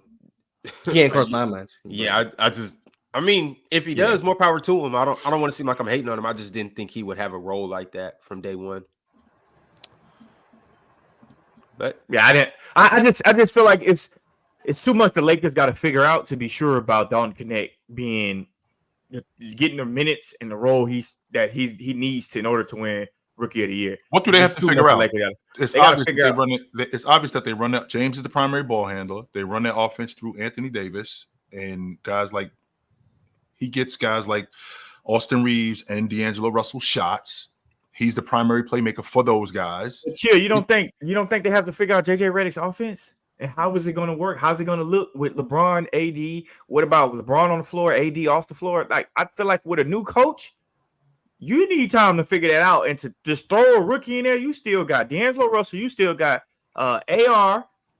Like, and that's where I don't think it's that simple for you to say that. Like, I don't think. Well, wait a minute. That's where I think that Dalton Connect and Austin Reeves comes in. And I'm on record saying this. I think that JJ Redick sees a lot of himself in those two guys. And I think I think he sees a lot of himself in those two guys. And I think he's going to involve those guys in the offense. Both Austin Reeves and Dalton Connect. Wait, why is that ridiculous? Because we saw the same thing last year. We said that we saw the same thing last year with Darvin Ham. Why the hell was Taurean Prince on the floor? Why? You know why Taurean Prince was on the floor? Because Darvin Ham saw a lot of himself in Taurean. No, Taurean, 100%. First of all, there's plenty of games I watched in Milwaukee with Darvin Ham. I don't know, man. Right. First of all, coincidentally, he's a Milwaukee Buck. Give me a break. Don't act like these coaches don't see themselves in these players because they 100% do. First of all, we won't have no Taurean Prince slander on the pod. That's number one. That's my guy. Number two, Taurean Prince is going to be a long-time veteran. He already is. And he's going to be good for the Bucks. He's going to be really good for the Bucks. But chill. He wasn't going to be around. But chill. No, because you said, why was Taurean Prince on the floor? Yes, it was plenty of games where I'm like, get Prince off the floor. Ill-advised shots. He's lost on defense. He can't cover nobody. What do you mean he can't cover anybody? First off, you're going to learn, chill, to respect a Baylor Bear. That's the first thing. And then the second thing you're going to do is stop calling Austin Reeves and JJ Redick anywhere near the same player. JJ don't see nothing in him except for great clips. That's JJ it. don't play nothing not like even close. Austin Reeves, bro. Not even close. Austin Reeves is Dalton, though. He do play similar to Dalton. Austin Reeves that's why I left him out. Yeah. He doesn't shoot it like Austin Reeves? Austin Reeves is more like a Gordon Hayward, bro. He's like a miniature Gordon Hayward. Oh, another white guy. Nice. Yeah, for sure. You only compare them, though. You can only compare them to white guys. You can do white and white. Why? That's the rules, man. That's the rules. And why would we compare a white player to a black player? Who would we do that? Luka plays like Harden. Luka plays like Harden. Luka's closer to approximation to James. That's good. Get back to the list. No, but when you're European, it's different. American white, you only get compared to white. Yeah. When have we not done that? Well, who's an American player? What's the name coming out of Duke next year? Who does he play like? The next player on the list. Kevin Garnett. Why you didn't Andre Karolinko comparison? Kevin Garnett. Kevin Garnett is crazy. I ain't gonna lie to you. Andre Karolinko. I have no idea what Cooper Flag played like. He played like himself. Well, Pimp named Slickback just chimed in and said Cooper Flag getting comped to Scottie Pippen. Cap. What? Coming out of school? No, that boy got melanin in his heart. I don't play nothing like that. Y'all's basketball comparison bags ain't deep enough. That's what I'm hearing. Bring me another white guy. Who's not an American white? Tyler Herro. The next player I'm about to mention. Who does he play like? Bro, Tyler Herro play like, shoot. Right. If I say it, y'all gonna be mad at me. Say it, Swiper. No, say it, Swiper. I don't know. Who do you think? Swiper. Who do you think Tyler Herro plays like? In your estimation, when you watch Tyler Herro, who do you think? Whose game does his game remind you of? when you watch Tyler Herro? No defense. No defense. Kirk Heinrich. All right, cool. Kirk Heinrich. First of all, Kirk in this I'm era. saying Kirk Kirk in Heinrich this with no era. defense. That's what I'm You saying. can win a Kirk championship with Heinrich. Kirk in this era right now. Hold on for a second. Chill. Hold Kirk Heinrich with no on for a defense. second. Does Tyler his Herro. game remind you of Jamal Who? Crawford? Who? That's what I'm asking you, Swipe. Who? Does his game does Who? Tyler Herro's game remind you of Jamal Crawford? Well, Tyler Herro is better No. than Jamal Crawford, just to be clear. But no, they're yeah, he is. Yeah, 1,000%. Yeah, he is. Okay. Swiper trolling. So it's not Jamal. Now my rolling Jamal. Oh, you out of your bald ass mind. How about Wait, what is wrong with you? Hold on. Hey, hold no, on. wait, Tyler Herro better than Jamal. Hey man, Weave. If you think that Jamal Crawford better than Tyler Herro, shout outs to you. That ain't got nothing to do with me, my brother. Yo, you done lost your goddamn mind. What does Tyler Herro do best? Score. How about that? He Score. doesn't do that better than Yes, Jamal. he literally does. Quite literally does. No. Quite literally. Oh, incoming efficiency stats. Let's go. No, I'm not doing this. I'm not bringing it up. I'd rather Tyler Herro on a championship run. You or would Jamal Crawford. Swiper. Never been a better bucket. You than would Jamal. rather Never let me will ask you, get it. Swiper. He's not a better bucket getter than Jamal today. I said scoring. Stop. Score, Oh, yes. hold on, Ron. Today. Hold on, Ron. How old Jamal Swiper? today? We've had? Swiper, sir. Can you explain to the people why Tyler Herro is better than Jamal? Better score. He can just score better. got a bet. Period. He's a better I scorer. got a better cut. Hold on, He's a Jamal. better Hold on, he's a better Jordan. three-point Hold on, scorer. Easy. Okay. Easy. Easy, Better Jordan. long- Easy, better three-point scorer. Better long- mid-range He's not a scorer. better 3-point shooter than Jamal. Yes, he is. so. He quite literally No, is. he's not. He- All right, let's get into the numbers. Yeah, let's get into the numbers, y'all. Let's get it. Since we're doing it, I got to slander Jamal Crawford here we today. go. This was today. I didn't know this Oh, day my was God. coming, Jordan. I didn't know this day was Oh, coming, my but God. shout out. This is Ron nasty. said there would be no Jamal Crawford slander with his supersonics in the background. This is. I don't want to nasty. slander Jamal, but y'all making me defend Tyler Herro. Jamal Crawford's highest volume 3-point shooting season. He shot 7 a game. 36%. Yeah, 7 a game, 36%. Tyler Okay. Herro. This is me finding the numbers for the first time, so they might not support Swiper. Tyler Herro's best shooting season is 8 attempts a game on 39%. It's all right around the same. Right around the same. same. Yeah, right around the same. 36 No, and it's not. 38. No, 36 it's and not. 38. Because 36 and he got 38. Let me show you. Let me show you how this works. One more No, shot. hold on. Amar, can you say Jamal's numbers again? 7.3 attempts a game on 36.1%. Mm-hmm. And Tyler Herro's best was he's got 8 and 7.9. I'm gonna say the one that has 8. 8 on 37.8%. Mm-hmm.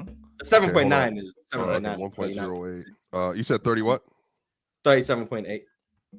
Mm-hmm. Right.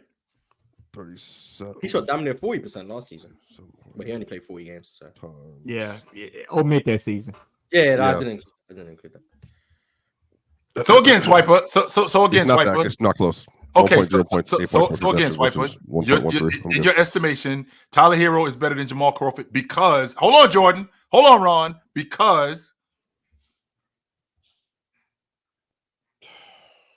No answer. There you go. Can't you just be a better basketball player than somebody? I'm saying I don't want to waste time. I'm being honest with you. Jamal Crawford is a very fun player. We all appreciate his game, his deep bag, the reservoir of heavy tween. Everybody remembers behind the back lob step, back over the top, all that stuff down the lane. He's great. He's great. That's a But lob Tyler step. Herro is a better. First off, Jamal could never in his life imagine being a better playoff player than Tyler Herro at all. Like, he's a good ball handler, cool. Tyler Herro is a good pick and roll player. He's a good spot up shooter. He's a good on ball shooter, good on ball scorer. Tyler Herro 2 years ago was one of the best late game scorers in the league. In the league 2 years ago. Then he had the injury and all that stuff. Tyler Herro's obviously been on playoff runs, had some good games in the playoffs. I mean, multiple things. I'm not trying to. I don't even like Tyler Herro. So I just said, who did I just say? Tyler Herro's not better. That's what I'm saying. I'd rather have Andrew Nembhard than Tyler Herro. But that also should go to show you that I also don't think Jamal Crawford is like one of the players I want on. So is on Austin championship Reeves run better than Jamal Crawford? Yes. Yeah. You're crazy, man. How am I crazy? I've seen wrong. Austin Reeves do That's 23, wrong. 5, and 5, and 50, 50, on 50, 50, 80, That's 100, or whatever, wrong. so in the playoffs. So. Ron, you just looking at Jamal as a baller. That's what you looking at. Well, I'm looking at him in their roles as a 6 man just to come off the bench and get money. What? Didn't Tyler average 21 coming off the bench? Yes, He got snubbed as an and all-star. Tyler also shot damn near 18 shots a game, 17 shots a game. So like Tyler legitimately gets treated as their second scoring option on that team. Or even over Bam. No, he don't. Even no, he over not. Bam. Man, respect, bro. Tyler Respect. shoots more shots than Bam. That's cool with me. When Tyler comes in the game, the ball is in his hands for the whole time. And what does Jamal Crawford do? What else does he do? What do you mean? What else does he do? So, what does he do? He shoots and play makes. He put the ball is in his hand, and it's like, Jamal, get a bucket. Get a bucket, or does Jamal Crawford have any off-ball value? Yeah. Yes. You talking about Jamal Crawford, and I'm about to start hearing about portability. I'm all right, cool. He can yes, shoot, he has bro. off-ball value. Yes, he can shoot. Yes, he will smack that three. You're not leaving Jamal Crawford open. Yeah. All right. Who's Jamal Crawford in this league right now? Who's as good as Jamal Crawford was? Bones Highland, Malik Monk, Emmanuel Quickly, Malik Monk. Malik better than him. Emmanuel Quickly better than him. What are you talking about, bro? Why are you doing that to Jamal Crawford? Why am I doing bad comparison to me? Emmanuel Quickly just bad Why comparison. is that bad comparison? I'm talking about play style. Emmanuel Quickly is one of the best guard defenders in the league. That's why. Okay. I guess you say that. Bones Highland. Is he getting rotation minutes this year? No, Bones Highland been unplayable for 2 years. Since he left Denver, he has not been in the Bones Highland been unplayable for a couple. No, I'm saying, but you asked who well, you asked who's the player getting playing time? Okay. Really? Jordan Clarkson? Really? I can see Jordan Clarkson. But really, I thought you were saying like play style. Is he not? Or am I wrong for saying? Is who? They're about the same. Whatever. Tyler Herro. They're same kind of players, bro. I think Tyler Herro's better than Jordan Clarkson. Is Jordan Clarkson better than Jamal Crawford? Same kind of players. No. So who's the worst six man? Bro, yeah, but I think you have to like. This is two different eras. Like the eras of Jamal Crawford that he played in, and the era of these guys now. Like the game is just different. Like it's Jamal would be able so to play in this era too, though. Yes, he would be, and he would score more. He would be better, is what I'm saying. I think he'd be better offensively, and the defense would be even worse. But for whom? Who? But I'm saying, but what's a player then that like? Would you rather have? Who was it? Who? I mean, saying even on a championship run, like not the Celtics, Peyton Pritchard and all that. Who's a real Bruce Brown? Would you rather have Bruce Brown or Jamal Crawford? It depends on what the role is, Sniper. Man, he's a rotation guy. In a six-man role, Bruce Brown is a starter for me, bro. In a six-man role, 100% Jamal Crawford. Shut on who's better, Russell Westbrook today or Jamal Crawford? Russell Westbrook today or Jamal Crawford? I'm gonna go with Westbrook. Russell Westbrook. Like, why wouldn't it be? Why wouldn't it be? To know how much he valued Russell Westbrook. That's what it's cool. So the Nuggets got a better version than prime Jamal Crawford on their team right now. Well, Russell Westbrook is Russell Westbrook. Because Jamal Murray get hurt. I didn't know I feel like if I would have just randomly asked on like away from this conversation like 2 weeks ago, if I would have just said who's better, Russell Westbrook or Tyler Herro, I feel like Tyler Herro would have been picked. But now Russell Westbrook's better than Jamal Crawford, but Tyler Herro is not better. Well, I picked Westbrook as my sixth man of the year. Tyler Herro is going to pick Westbrook no matter what. That's a good point. But is Tyler Herro better than Russell Westbrook right now? I don't think so. I don't think so. I think Russell Westbrook. You can put Russell Westbrook and as like if what's his name get hurt, Jamal Murray get hurt. Let's say Jokic get hurt or whatever. You can put Russell Westbrook and he can be very, very productive with guys on there. I think Russell Westbrook. So Tyler Herro coming off the bench for the Denver Nuggets would automatically bust him off up a tier. For the Nuggets, would that wouldn't bust them up a tier if they have Tyler Herro? Yes, it's different play styles, but I'm saying as for you ask me who's better, Russell Westbrook or Tyler Herro, I'm saying Russell Westbrook. Put Russell Westbrook on that Heat team, and Russell Westbrook will be very productive with them, bro. Okay, being productive and being better are two different things. You can produce something. Yes, he's gonna be better. No, I'm saying he's gonna be better than him. First of all, no. Considering what Tyler Herro does. Did y'all see Russell Westbrook when Kawhi Leonard and Paul George were out? No, Jordan, they didn't see that, and they don't care about that, Jordan. They didn't care about that. Yo, we can't get into another Russell Westbrook debate. We got four more lists we got to get to. You answered the question. I brought up. Okay, but why is I'm saying? Tell me what Russ does besides stat accumulation to make him a better player than Tyler Herro. Yo, Swiper. Let's get back to 11-7 in the playoff series. Let's get back to the passer of all time, by the way. So put some respect on Russell Westbrook. 23-7 in the playoff series. Top 60 passer of all time. Tyler Herro. Top 6 passer of all time. 60, yeah. But all right, y'all. Back to the list.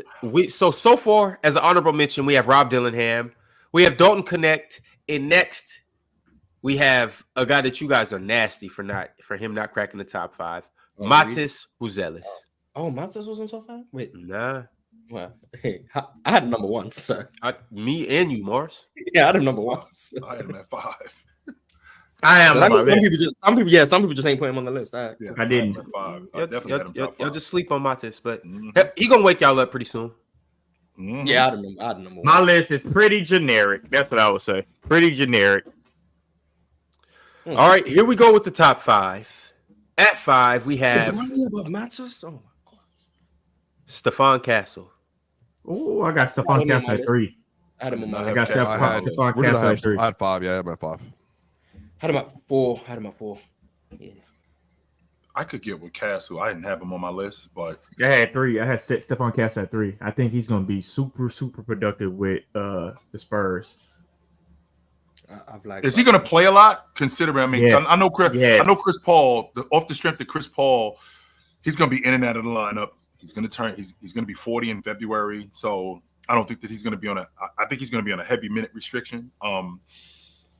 But Castle, being older, which I think is dope, the fact that he went to school and he went to a great system. He played in a great system, so it, Yes. it translates to systematic basketball in the NBA with a systematic coach like Greg Popovich. That's why I think he's going to be the productive. question is, what kind of bucket getter is he going to be? Because again, the offense is going to run through Wemby, right? Does he have to get buckets like that to be the rookie of the year? Yes, I think he can win rookie of the year and average 15. I think 15's 15 is a bold prediction. That's a lot of money. That's a lot of money. But I don't think if Devin Vassell's down, And Keldon Devin Johnson Vassell might average 20. Devin Vassell might average 20 again. He's gonna. But I think I'm saying I'm not. If 15 is a lot, that's cool. But I'm saying I don't think he has to. He can do 13. He can do 13 and 6.5 assists or around there. He can do that. 6.5 assists. 6 assists, a couple That's a rebounds. I'm not gonna lie. Where's Trey Jones? I probably had him averaging about 11, 3, and 4. He's playing with Wembyana, man. He's gonna get some assists, dog. That's gonna be easy. Wembyana? He playing with Wembyana. It's not like he playing with I hope that Zach catches on. Collins I hope when he goes crazy, that's what people start calling him. Wembyana. Yeah, Big Wembyana. That's how you say his name. Dog. all right. At 4, Wembyana. so at 5 we have Stephon Castle. At 4 we have Zachary Richardson. No, that's the rookie of the year for me. Reece Playing with Shea. Trae Young. No, I got Zach Edey playing number 1, but Reece Shea is the rookie, second co-rookie of the year or whatever. Him playing with Trae Young is going to do really good for him. I didn't like that pick, but how good Trae Young is, dude, his game's going to be so freaking easy. I think we honestly just so everybody, and we do this every year. Either it tends to be hype a draft, or we'll just say draft's trash. Right. I think we labeled this draft as trash prematurely. I do think there actually is some gems in this draft, and Zachary Richardson, he just got a brunt of that. Got the brunt of the blame because he was the number 1 pick. I think he's from what I've seen in a couple preseason games. I think he's gonna be all right. He's 6'10". Sure. He can run the floor. Trae Young. He's smacking at that 3. And he's playing with Trae Young, Ron. He attacked the bucket a little better than I gave him credit for. He looked nice controlling the ball. Looked good moving without the ball. He's big as hell. He went and dunked a couple passes and whatnot, rebounds, and also to what Jordan said. He's playing with Trae Young, brother. Like, I did not like that number 1 pick, and I think we'll be talking about him better if he wasn't the number 1 pick. If he was like a number 7, people would be like, "Oh, he has a chance to win Rookie of the Year at number 7." But it's like him being number 1, people kind of like look at it like he shouldn't have been number 1 pick, so they put a lot of smut on his name. But him playing with Trae Young is going to make the game a lot easier. Like, they can play him at multiple positions, whether that's the 3 or the 4. Did Donovan Clingan make anybody's list? No, No, he just maybe Donovan Clingan was one of my favorite players in the draft, but his game, you're gonna appreciate it over time. You won't appreciate it from year 1. Over Why time, not? you're gonna Considering what they have, we already because centers. Because it's how he plays and the situation that they're in. 12 centers on the roster. Chill. Yeah, that's what I'm saying. Wait. Oh, chill. Breaking news. Chill. They just added another center. That's 5. Bro, Donovan Clingan is really good, bro. It's just you won't appreciate him this year. You appreciate him over time. I was a big fan of Donovan Clingan at UConn, just like I was with Stephen Caps, just like I am with Tristan Newton. So yeah, Tristan Newton, shout out. Yep. Bro, I'm telling you, bro, I'm a huge fan of these older players getting a chance in the NBA, showing that they're ready to play. So so I think Zach gonna be nice. I'll leave it at there. I'll have him at 4. I think had him he's at gonna be 2. good. I think people are just kind of down on him. Period. But And how many points do you think? Defense too. How many points do you think he averaged? 12. 14. Oh no, I got 17. I got 17, 16, maybe 17, 16. He's gonna play a lot. Who else on the the Hawks? Jalen Johnson about to be the number 2 scorer on that roster. Well, Jalen Johnson is going to be that second leading scorer for sure. So we know Jalen Johnson. How you fighting that? You talking about a guy getting easy buckets? I mean, that's exactly what Jalen Johnson does. I agree. But I'm not fighting it, but I'm saying the idea that Reese can knock that tray ball down the way he can knock it down. Goose. Yes. That's why I got him at 16, 17 a game. Oh. They don't use him to replace DeAndre Hunter, bro. DeAndre Hunter's gonna be gone. Yeah, if Reese can make that for sure. I think he's probably gonna be that 4th leading scorer. So. I just feel like the way that they play, the way that Trey plays, Jalen Johnson is a benefit of Trey Young, definitely. But Reese will be too. But Jalen is. Bro, nice, have y'all watched film on? I don't know how much nice he would be on another. Yes, I did. He looks big. like Jalen. He looks a lot bigger. I like Jalen Johnson, but I don't know how much better he would be off that team. Quick question: How tall do they have him listed as? 6'6", I think. Jalen Johnson. Yeah. Jalen Johnson listed at 6'9". Yeah, because I was about to say he looks a bit of 6'10". Yeah, he's a big dude. He is. That's what he was drafted to be, a big point forward. Mm-hmm. They couldn't figure out his role when he first got drafted. Or they couldn't figure out like how does he fit into the game. But I guess they figured out development. Atlanta Hawks developed. Shout out to College Park, Atlanta team. I got a question. College Park Hawks. With Ricochet, how are we using him in this offense? Because again, Trey is the primary ball handler. They're gonna play fast because we got a guy like Jalen Johnson who can speed the game up. Okongwu also has got to be better as a glass cleaner. Chill, not just always mention Okongwu when talking about the Hawks. Chill, he is an afterthought. I want to get you to know that. He better than Clint Capella. Okay, they both afterthoughts. But I'm saying, not Okongwu. Chill. You always mention Okongwu. The reason why he an afterthought because Clint Capella's still there. That's why he an afterthought. Chill. Even if Clint Capella was there, if they had an opportunity to draft the center, they're going to. He's not like they're not looking at him like you're our future. We're not chill. Let me be a coach for a minute. Chill. Let me be a coach for a minute. They wanted, Ron. Hey, look. Chill. Let me be a coach for a minute. You know, you asked the question. You asked the question. How are they going to use Ricochet? Put Ricochet in the right corner. You bring Jalen Johnson off the screen, right? If Jalen Johnson rolls, what happens? If Jalen Johnson's rolling to the basket, he's going to attract. Yeah, what happens? He's going to attract the defense. So who's going to be open in the corner? Ricochet. Okay. Now let's say you go a twist. You put Jalen Johnson and Okongwu in the pick and roll. Okay. Right. Okay. Let's say Jalen Johnson kind of pops a little bit. Who got the ball? Wait. Rewind. Trey Young got the ball. Okay, Trey Young got the ball. Okay. Let's say Jalen Johnson pop a little bit. Okongwu rolls. Okay, right. You know what happens on the other side? Jalen Johnson and Ricochet is on the other side. Jalen Johnson is at the right wing. Ricochet is in the corner. Right. You know what they're gonna do? They're gonna run a little action, right? They're gonna either run a twist or they're gonna run a lift. Okay. Mm-hmm. Guess who's open? Ricochet. That's gonna be their read majority. What are a twist and a lift, by the way? A lift. I mean, a lift you can describe it multiple times. A lift, you lifting from either you can lift from the wing to the middle, or you can go from the corner to the wing. It's multiple ways you can do that. And what is a twist?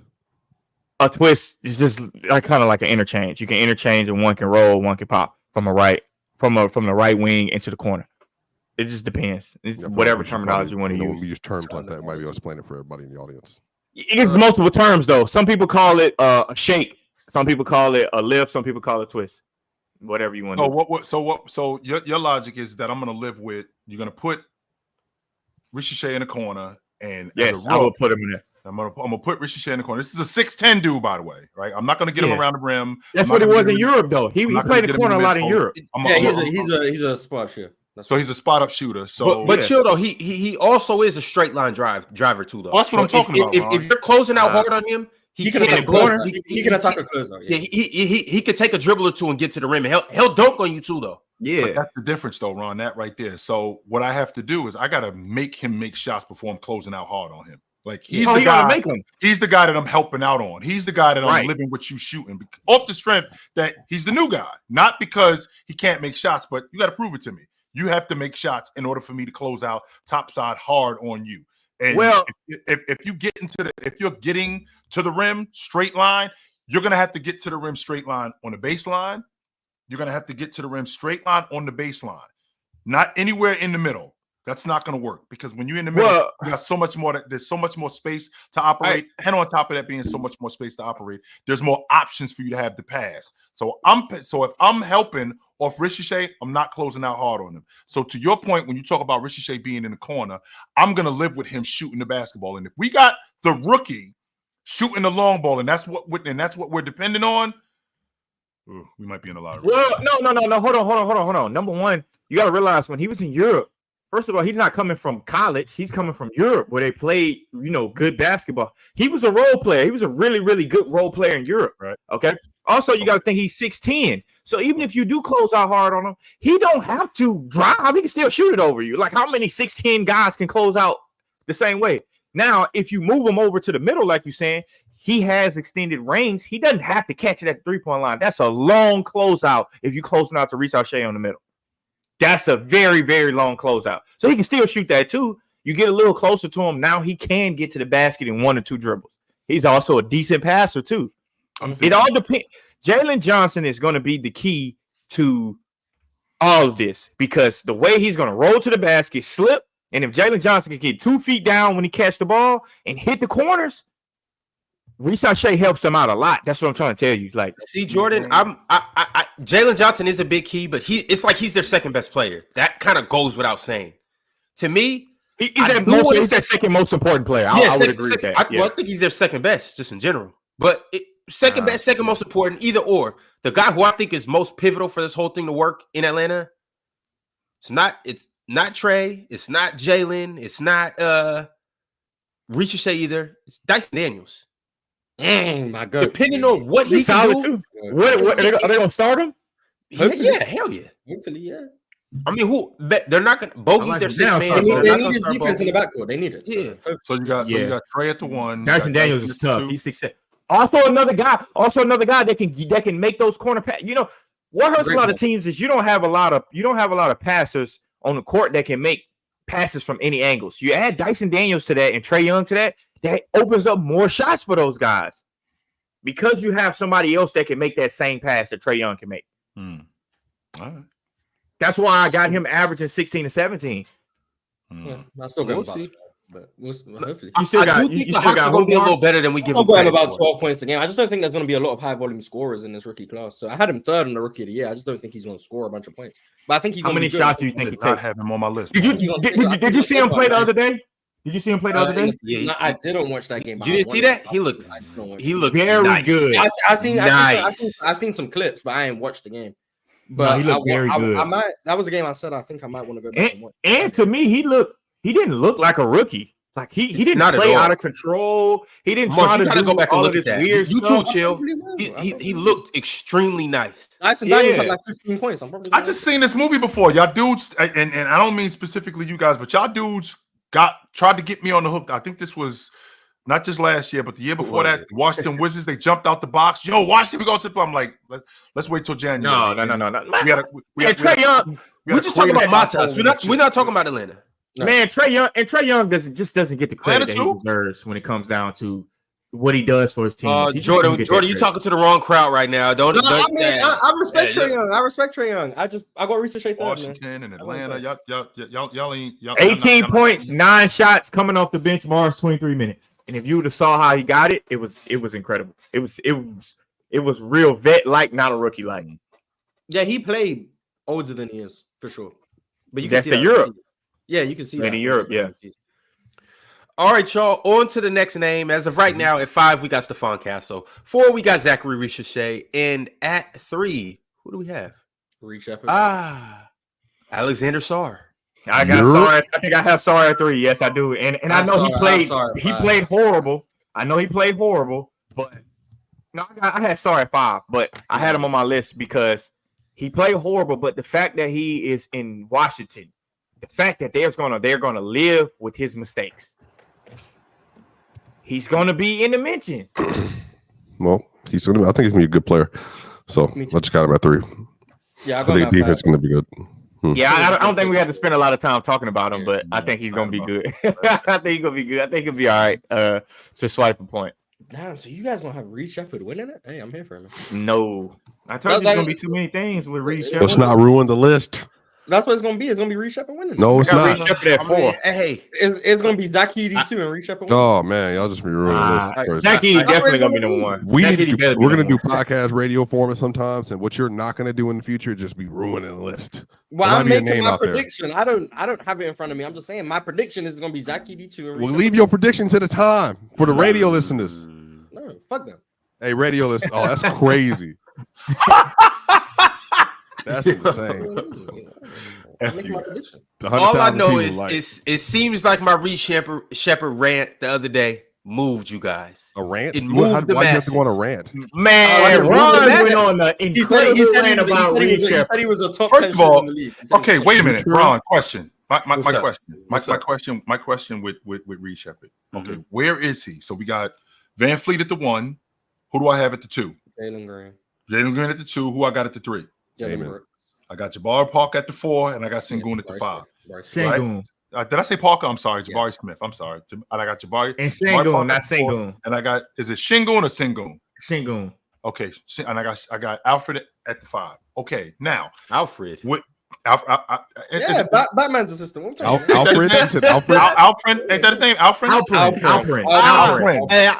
His name Alfred from here on out. I swear. Okay, Alfred. Okay, Alfred. I knew you might have been. Yeah. I know. You know what? I meant to say this to you when I saw you in person. You know, there's Batman Beyond, and they got the old Batman. I knew you was the old Batman in your other life. I could tell. I was not. I could tell. Clearly, I'm not a Batman 6'4", fan. 230. Yeah, bro. I'm not a Batman to me. I'm not a Batman fan. He's a vigilante. Alperen Sengun. Anyway, as I was saying, so now we have Reed Shepherd in the rotation. So Reed Shepherd in the rotation, is he going to crack the lineup? Is my question to you guys. That's why I didn't have him on my list. That's why I didn't have him on my list. I don't think he can play. Let me tell you what's going to crack. That Jalen Green trade going to hit like crack, and Reed Shepherd going to be starting next to another player on that roster. I keep telling Mars, man, Jabari Smith is too good for Jalen Green to steal. I'm not here for the Jalen Green discussion. You can cool. Jalen Green gets traded. I don't think Reed Shepherd's the one who goes into the line. I don't think so either. I think Amin Thompson does. So even if I did entertain that, it's like, Jalen Green's getting traded. Cool. I don't think Reed Shepherd is the one who goes into the lineup in his rookie year. Who do you think it is? I think it would either be Cam Whitmore or Amen Thompson. More likely Amen Thompson. I'm finna tell you that's what I think. That's their future. I just don't think Reed Shepherd is going to play enough. Amen Thompson and Reed Shepherd is their future. 1,000%. I agree. Cam Whitmore. I mean, you know how I've been talking about Amen Thompson. Like, you ain't going to convince me of that. I just think as a rookie, I'll be surprised if he plays 65 games. He's going to be in the G League for a stretch of time. So I'd be surprised if he even plays enough games to win rookie of the year. That's why I don't have him on the list. Even Mars, though I agree with you. I think he plays, but I don't think he goes to G League. I don't think he goes to G League. Cam play last year. G League. Cam is different from Reed Shepherd. Though. Cam was a Cam was a 20th overall pick for a reason. But Cam Whitmore was also projected to go top 5. He just didn't. Yes, he was. Yeah. But Cam played his game was behind 7 games. My point is, Houston are very willing to use the G League. Reed Shepherd also just can't miss time due to injuries.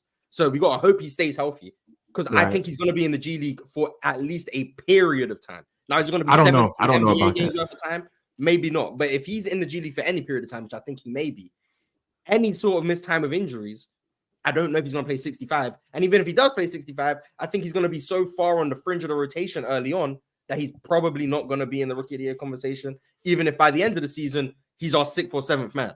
That's all I'm saying. I think he's going to be really good. What kind of period of time? I don't think he's going to get.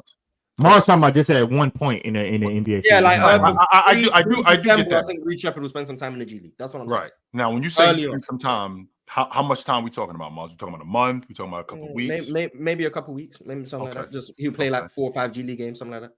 Okay. Just to get some Yeah. just like Yeah, my thing Right. with Reed Shepard is like I said, and the same with Cam Whitmore. Cam Whitmore seems like he's going to have a breakout season, but it's so many things the Rockies have to figure out. We have to figure out how to incorporate Amin Thompson, Cam Whitmore, Fred VanVleet, Jalen Green, Jabari Smith. Then there's Şengün, and now we got Reed Shepard into the mix. It's too many things for them to figure out, for them to just give him a clear-cut rookie of the year. And I think I had Reed Shepard at 4 for my rookie of the year. And that's just based off of him being a number 3 pick, and he does have skill. He's still a good, he's gonna be an okay player, but they just have too much to figure out for us. Here's to the just problem, say though, Maz. he's gonna be there. I mean, I understand that you having him in the G League, and it made more sense with Cam Whitmore last year, off the strength of him being a late first round pick, even though he was projected as a right. Even though he was a high first round pick, even though he was a mid first round pick. Amin, on the other hand, we're talking about somebody completely different. Now I know what you're talking about with my point. With Amin, the skill level there was obvious that he wasn't where he needed to be, and he needed to get some reps.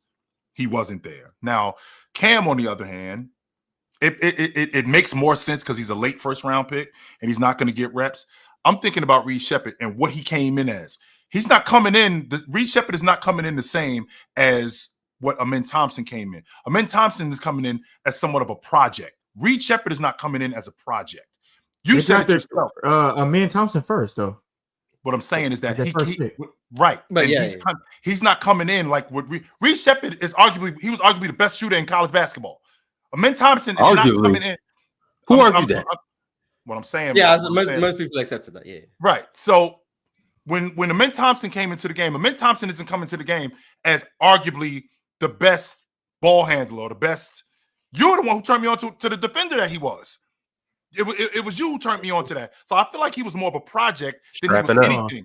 Now, I gotta stop that segment right there. The point I'm making on Reed Shepard is, for him to go to the G League, on some perception, he may look like a bust. When in reality, it's just not that. He's on a crew that got a bunch of players.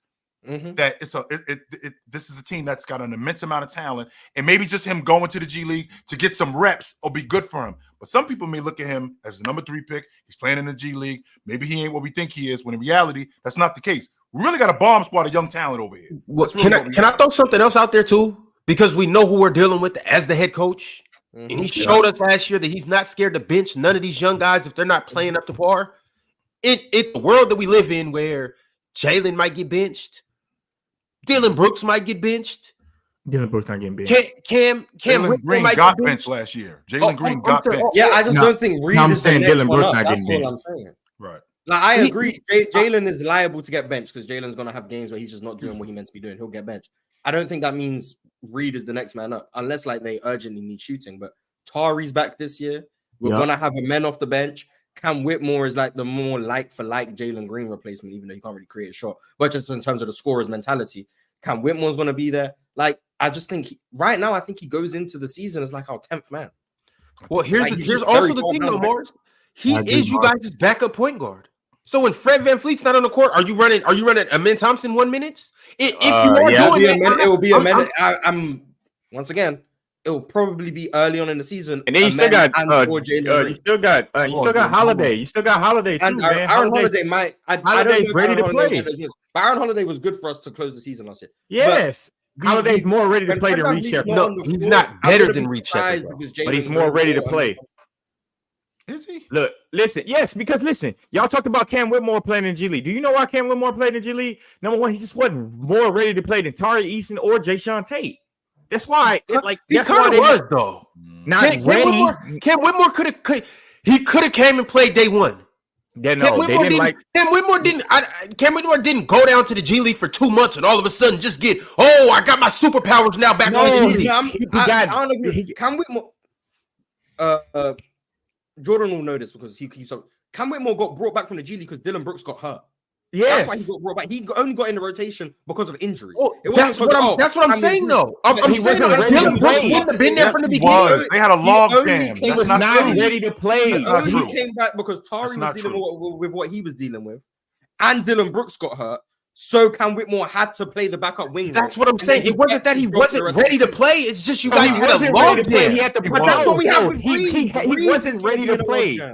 What? He wasn't ready to play. Jordan, what were you looking at when you saw Cam Whitmore? Because I like Cam when, Whitmore. when you say he wasn't ready to play, can you please elaborate on that? Because Okay. he didn't What do you add mean nothing he wasn't crazy ready? to his game. Okay. It's not like he went down It's to the not G about- League and all of a sudden it's- got to step back through the lanes three. No. It's not about that. When I say ready to play, you have to understand your individual skill can be your individual skill, but does it translate to a team skill? Like Ime Udoka got frustrated at Jalen Green because of his shot selection at times.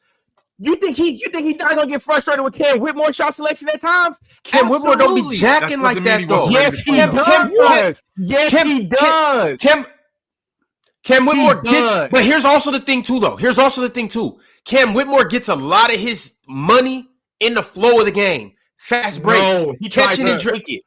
He's good when he's doing So that. he doesn't He's get good when he's- so Cam Whitmore doesn't get a lot of fast break dunks no, and he just does. layups and stuff like He's that. good when he's doing So that's one thing. But He Cam, also when Cam scored. Whitmore touches the ball, similar to the MPJ effect, It's he's going up. shooting it. It's going That's up. what he does. Yes.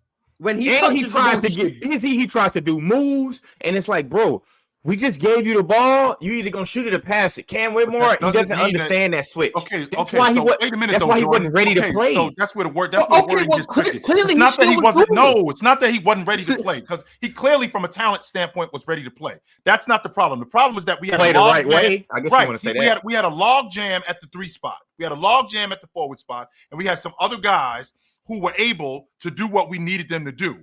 Right. So when Cam Whitmore shows up, who now I got to prove that I'm trying to crack this lineup.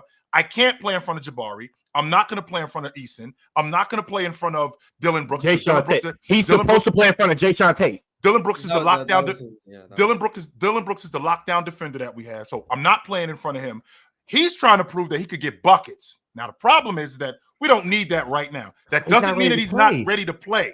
That doesn't mean that. What it means is that what we have on our crew right now, you don't provide that. That doesn't mean you ain't ready to play, but you have to get with what we doing.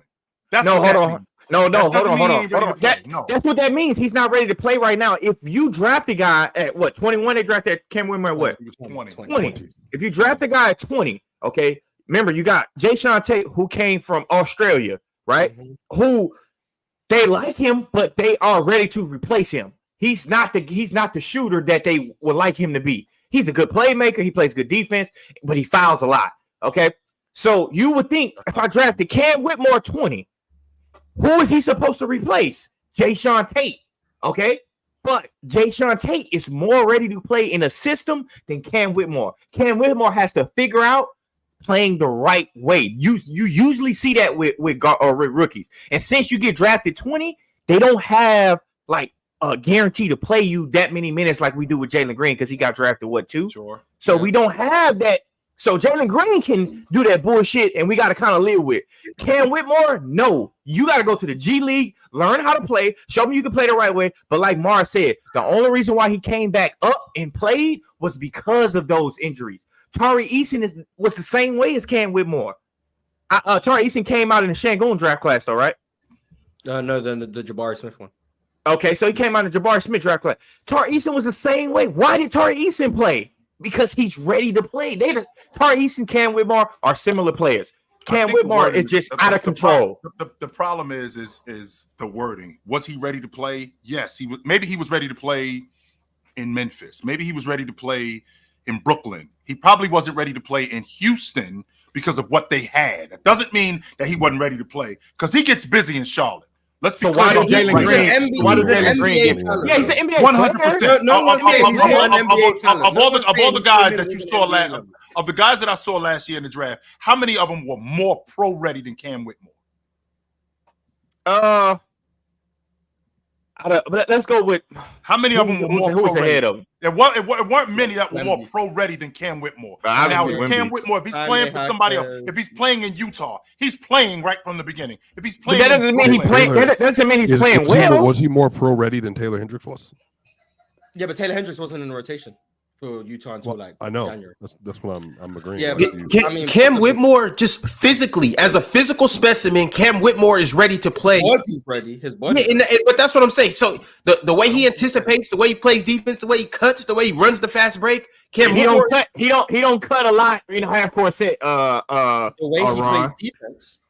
steals, Ron, passing lanes, things like that. He didn't cut a lot. He didn't cut a lot in the half court set. You passed that joint to Cam Whitmore, that shit was going up. The point is him playing in Houston. He might not have, in your estimation, been ready to play for that team for what they needed, but he was definitely pro ready. That's where the divide is. I'm not saying he wasn't pro ready. I'm not saying he wasn't pro ready. That's not what we're saying. I'm saying played the right way. I guess if that's what you want to say. The right way, okay, I can get you that. I can get you that. Yeah, and that's what it's about in the NBA. That's what it's about in the NBA. It's playing the right way. And that's what I mean when I say he wasn't ready to play because he didn't understand the game. A lot of people, rookies come in the league and don't understand the game. Houston. No, just a bad team would have been willing to play him and accept because they don't have nothing else to do. We just said about Alex Sarr and the Wizards. He's going to be allowed to just make his mistakes on the court because they're trying to win 2 games. When Houston are trying to compete, you can't have a guy like Cam Whitmore, respectfully, alongside a guy like Jalen Green, if you want to say that. Yeah, you just play outside of the game. They play outside of the game. You can't really afford that when you're trying to compete. It's the Kuminga and Golden State effect. You can't really play a guy when you're trying to win who's doing those type of things. So Jalen Green wouldn't be ready to play. Like if Jalen Green got drafted 25th, they would be pissed off with the shit that Jalen Green does sometimes too. Absolutely. But he get drafted too, so you get a little bit stretched. All right, fellas, we got to get back to the list though. So we got Alex Sarr at 3, at 2. We have Reed Shepherd. Oh, okay. I didn't have him on my list. I had Reed at 4. I had him at 4 as well. I had Sarr. Nice. All right, and then at 1, obviously we have Zach Edey. I think Zach Edey. I think Zach Edey is going to do a lot for the Memphis Grizzlies, and he's just put in a great situation, a great situation to be a center. A great situation. I can't imagine, even with Zach Edey making these mistakes, I can't imagine people like, oh, Zach Edey's a bust. There's no way it's gonna say Zach Edey's a bust. So that helps him out alone. Alex Sarr shoot one air ball, that should be clipped 1,000 times, and they'll be talking about look at what the Wizards pick. Zach Edey air balls a free throw, they won't give a damn. It'd be like Zach Edey air ball a free throw, but damn, he's 7'4".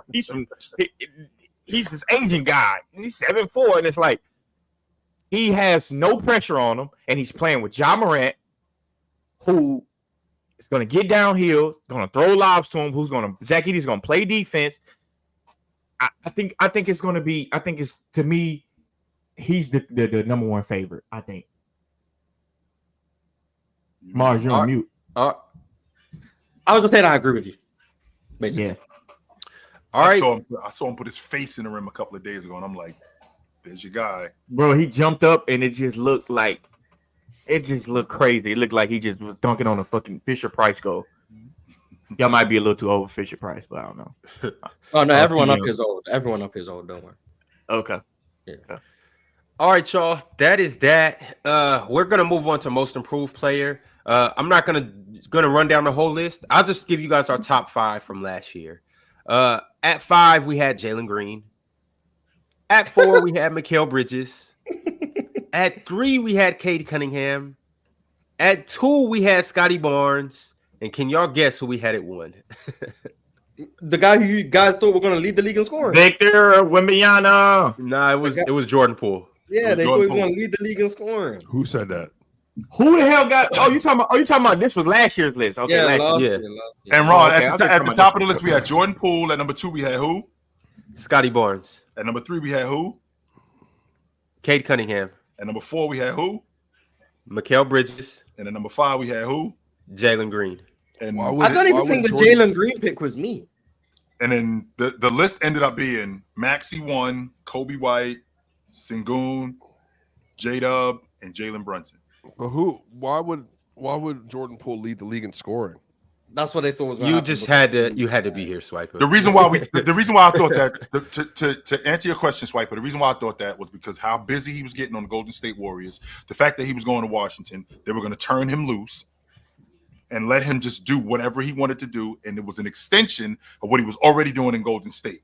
Not realizing that, one, the quality of shots that he's going to be getting are not even close to the same. Number two, his role as the leader on the crew was going to be completely different than what he was doing playing in Golden State. It's a lot different running with Steph Curry and Klay Thompson than it is running with Kuzma. Way different running with those two guys. The quality of shots are going to be different. I thought they were going to give him the ball, and I thought they were just going to turn him loose. I couldn't have been more wrong about him. Well, I feel like I have a more role player to all-star level player kind of thing, or rookie to like near all-star level, like more acquainted my most improved player list. Like, just last year, Tyrese Maxey never would have touched my board because it's just not. None of us talked about him. None of us did. Well, yeah, because it was logical that his points would go up when James Harden. Yeah, right. I think Colby should have won it last year because given what most improved typically signifies. Like, I can't stay for super long, but I do have Brandon Miller. Like, I think he's gonna like make a legit like damn. Like, is he like an all-star type leap? What? Mars would be happy to hear Jay Green on this list as well. All-star league. Wow. Jalen Green better. Jalen Green better. Spoiler: Jalen Green wasn't on my list. So yeah, he wasn't on mine either. But he better have a most improved year if he want to stay a Houston Rocket. I did. Hey, I'm here for it, man. Let me Mr. Pre, man. I'm here for it. I got 2 Rockets on my list, Mars. I have no Rocket on my list, but interesting. I have none. Yeah, I have none. All right, y'all. Let's go ahead and get into it. We have a lot of names. There were a lot of guys that got consideration for most improved player of the year. Some are worthy in my eyes, and some were like, why would you put them on your list? But hey, this is what it is. So let's go ahead and do it. Remember, I said that a certain character from the Golden State Warriors will be mentioned. Well, here he goes right now. We got Brandon Pajinski. Yep. I thought you were gonna say Jonathan Kuminga. I was about to say no. No, I put Pods. So you have 2 Rockets and Pods on your list. That's 3 of your players. Mm-hmm. Dang. Well, to be fair, I heavily considered Pods. I'm Brandon Miller. So I already know 4 of your list. 2 Warriors. Yeah, I was trying to find like more obscure names. More so. I don't hate Pods, Swiper. I do. I don't hate the Pods pick. I don't. Pods is really good, y'all. Like I think he's good. I don't know if he's going to improve that much though. Yeah. Next, we have Denny Avdija. No, dude, I wrote his ass off. You talking about the kid that's going to play in Portland? Yeah. I wrote his ass off. Why? Why would you write him off?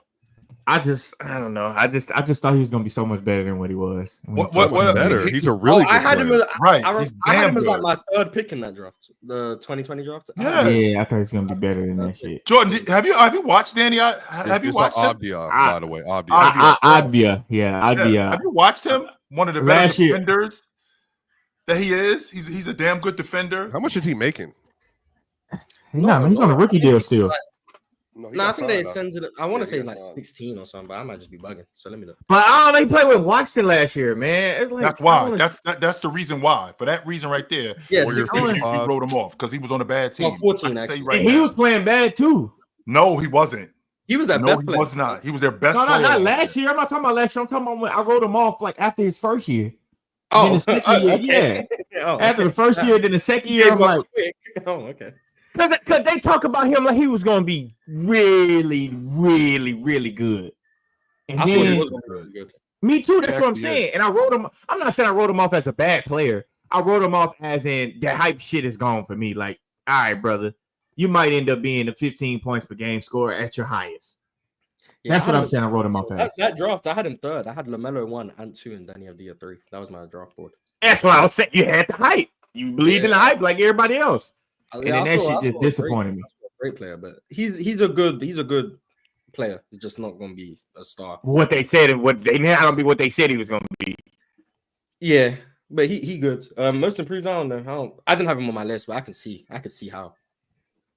I don't think he had to do too much to be most improved. I had him at latest white. I had him at 4. Right. Host left 2. Of course, Ron is gone. Yeah, I had him at 4, off the strength that I don't think Portland's going to be very good this year. I think they're going to be garbage again this year, and it doesn't really matter when you're the most improved. If you're on a good team, you could be on a good team. You can win most improved, but you can also be on a bad team too. And I think his scoring average is going to go up. I think his impact as a defender on that Portland team is going to be big for them. I had him top 5. Hey, Till, do you also realize the quality of Denny however you say his name? I I'd be a didn't gotta. I'd be a I'd be a. But do you think the quality of his shots is gonna go down by playing on a really bad team? I'm talking about a worse team than the goddamn Wizards. right. I don't think they're gonna be that bad. No, I don't think. We gotta move on because we got a lot of names. But we all gotta lock in. We don't gotta talk about each and every one of these guys. I'm gonna mention them and then we moving on. All right. He got mad at us because he want to take long to get through the list. But next, we got OG Anunoby. No, that was my guy. I got him on the list. And most improved. Don't sleep on OG Anunoby. He's not gonna play 65. He's not gonna play 65. Next, we got Jonathan Kuminga. No, hell no. I didn't think about him. I voted on Kuminga. I think Kuminga has a chance to have a crazy year. But if he improves, the Warriors get worse. After the next person we got is Jabari Smith Jr. That was probably swag. I can see it. I'm not gonna lie, I haven't liked what I've seen in the preseason, but I'm not gonna overreact. But I can see it. I can see it with Jabari. I'm not mad. You already know how I feel about Jabari. Yeah, you said all defense this year. I don't see that, but I like. Jabari's a good defender, Mars. By show of hands, how many of y'all had? Good you have to be all defense. That's what I was about to say. How many of y'all had? How many of us had Suggs as an all-league defender going into last season? I did not. I didn't. I've given up on Jalen Suggs. I just thought he was not going to be a good NBA. You was out on him, Mars. Yeah, I was. Just like I'm out on Denny Advia, but I might get back on. All right, next we have Jaime Jaquez. No. I think the things he had to do to be most improved, I don't see him taking that leap. Yeah, I had him. What did I have? Jaquez? You had him at 3. Yeah, I had him at 3. Yes, sir. I did. I don't think he will with him being able to take that leap. All right. Why not? Next. Go ahead. I'm sorry, Ron. Go ahead, Ron. We have Scoot Henderson. Hell no. I had him on my list. No, I did not have him on my list. The logic being, he's going from maybe the worst player in the league. I think he can get that. Scoot can actually. Wouldn't he be the epitome of that, Mars? I think you can win it. Consider. Hey, Mars, I agree with you.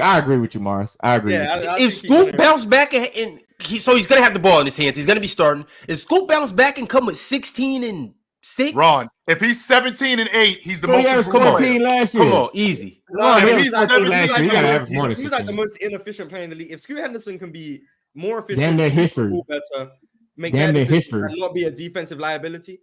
Like, I think he has an avenue to being the most improved player. Plus, I mean, I was very high on him. Mars, 14 points a game on 38% shooting is nasty. I know. That's why I think he can improve. That's why I think he can improve. Get Scoot off the floor. He killing us. That's why I think he can improve because towards the end of the season, he gonna improve his role to. He gonna demote his role to off the bench in his career. Towards the end of the season, he was showing signs of improvement. The start was just really bad. Then he dealt with the injury. But the end of the season, like February, March, early April, I think he was improving. So if he can carry that into the next season, I think he has action at the awards. Had him third. All right, y'all. The next player that was mentioned is Evan Mobley. Chill. Had to be chill. Had to be chill. No. Oh, okay. The reason why we waiting for the offensive jump. Nope. The reason that's really what it is. You don't got Scotty Barnes on the list. It's the same reason why I didn't have Mobley was the same reason why we talked about Wemby. So like if Wemby's most improved. If Wemby's the most improved player plus the defensive player of the year, you know what that means? That means MVP. Yes, and I'm like Mobley ain't gonna be that good. No, Wemby gonna win 3 awards next year: most improved, defensive player of the year, and MVP. No, he ain't gonna be. Hey, I'm here for it, man. I'm trying to see a GOAT career. Wemby gonna win 3 awards. He gonna be the first player in NBA history to win those 3 awards in the same season. I don't think Mobley's gonna be. Bring him off the bench so he can win 6 man too. Yeah. Nah, that's messed up. You can't do that. Why wouldn't he win most improved and MVP? You don't think Wemby could? No, he's not gonna win MVP because they ain't gonna make. I mean, they ain't gonna do shit really. I think they're gonna be a 41-41 team. I imagine they are the number 1 seed. That would be very far fetched. The next player that we have, and we still have 10 more guys. So that was the first 8. All of these guys received a vote. This next player also received a vote, and he was on last year's list. Jalen Green. Wasn't me. No. Wasn't me. It was Swiper. Swiper said it was Swiper. Swiper said he did that. Yeah. I can see the avenue to success. I'm not playing expectations. I'm just gonna watch it unfold. How much did he average last year? 22? 19. 19? Almost 20. 22 was the year before. It actually kind of regressed. Oh, well, see, and so that's why I was asking the question I was asking. Is it based on your prior year, or is it based on where you previously? I think it's based on the previous season, but I don't know. If you go from 20 points a game and then you go down to 6, and then you go back up to 20, are you the most improved, or did you just get back to your? You see what I'm saying? I don't know, but I think Jalen Green definitely can win the most improved player.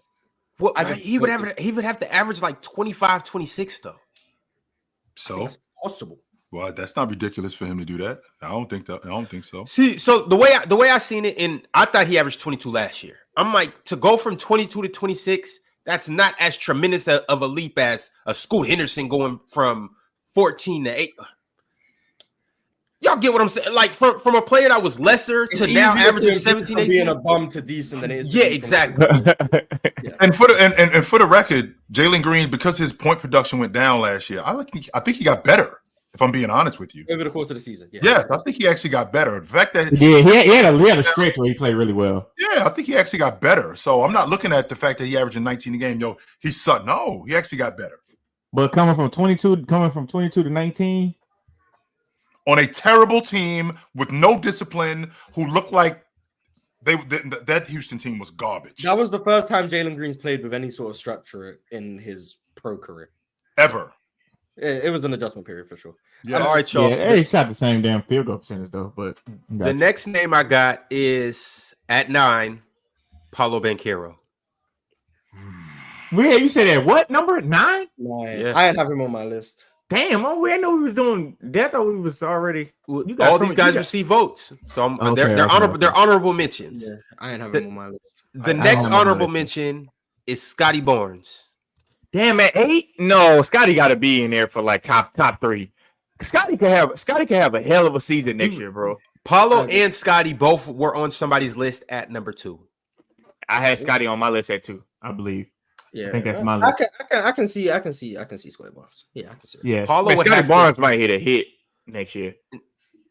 But even I mean, Scotty, I guess Scotty would average 19. Yeah, Scotty could easily average 24 next year, bro. He could be a 24, 8, and 6 type of easily. That would be. He could really be like 1.5 steals, 1.5 blocks as well. I can't. I'm not knocking him. I can't see that. And then Penn would definitely have a case for him to be a top 15 player. But we'll just have to see. I think this kid Banchero is a 20 and 10 guy this year. I think 20 and 10. Was he 20 and 10 last year? Wasn't he? No. He was not averaging 10 rebounds. He's like a 7 rebound guy. But he was 20 last year. He was like 20. Yeah, he was 20. Don't be surprised if he averaged like 25 too, though. See, that's how Paulo would have to get it. He would have to average like 26 and 10. That's where I am with him. That's very possible. He can do 20. I don't know about 10 rebounds, but he can very possibly he was 23 26. and 7 last year. See, I think that 23 goes to 26 and 10. Possibly, I can see that. But man, the Magic have so many different guys that can get rebounds. Like you got Jonathan Isaac, you got the centers, like you got guards. None of them dudes don't play as much as Banchero. None of them dudes don't play as much. I know, but that shit is hard though with him. Yeah, they're not gonna have those guys. Like it's so many guys on their team that just like they can get those kind of rebounds.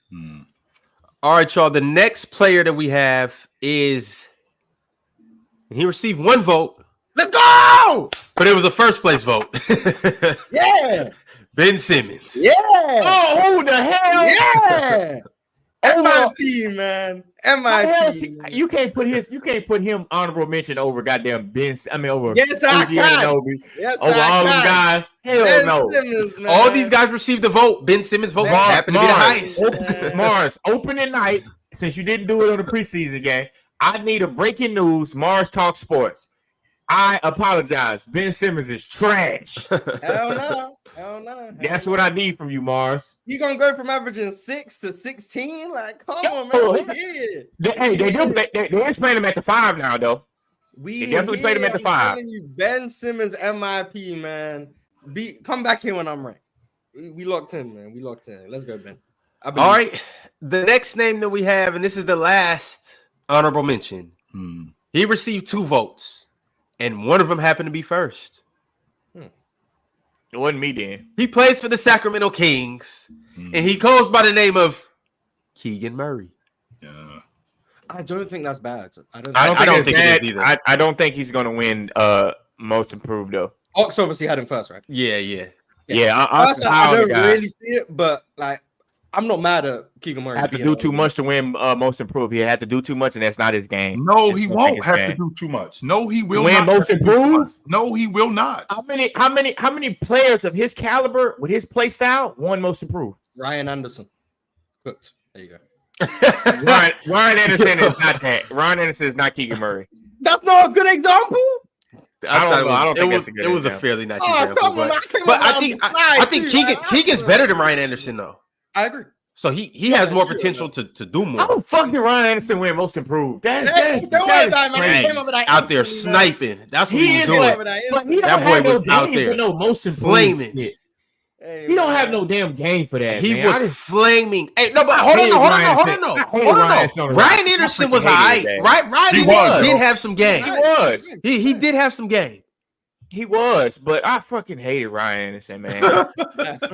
He played for the Rockets and it was trash. All right, the next name that we have, we're getting into the top 5 now. So here we go. Keegan Murray was our last honorable mention. At 5, we have. I had Keegan Murray at 5, actually. Josh Giddler. Yeah, I had him on the. I don't got the Giddler. I don't have that. I had Giddey at 1. Yeah, I could see how he could be 1 because I think his box score number is just going to look a lot better. But I just don't think he's really going to improve that much. I just think he's going to get more opportunity. But that's what it is. He gonna have. Yeah, they're not necessarily looking at that. They're not looking like, Yeah, you put this in your game. You put this in your game. You turn the ball over less. They're just looking at the way that your numbers goes up, and he's gonna have the ball in his hands. That's one thing that we do know, and he can pass.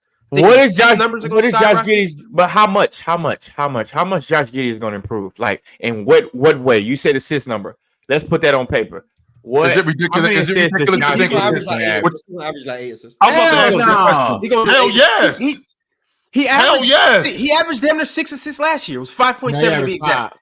5.7. Okay, so he averaged 5 last year. Why not? So on the Chicago 4.8 last year. Okay, 5. And his rookie year, he averaged 6. The less he had the ball, the lower his assist went. The more he has the ball, the higher his assist go. He's gonna have the ball a lot in Chicago. He's gonna get more assists. That's what I'm saying. He's gonna have a lot more. He's gonna get better at passing.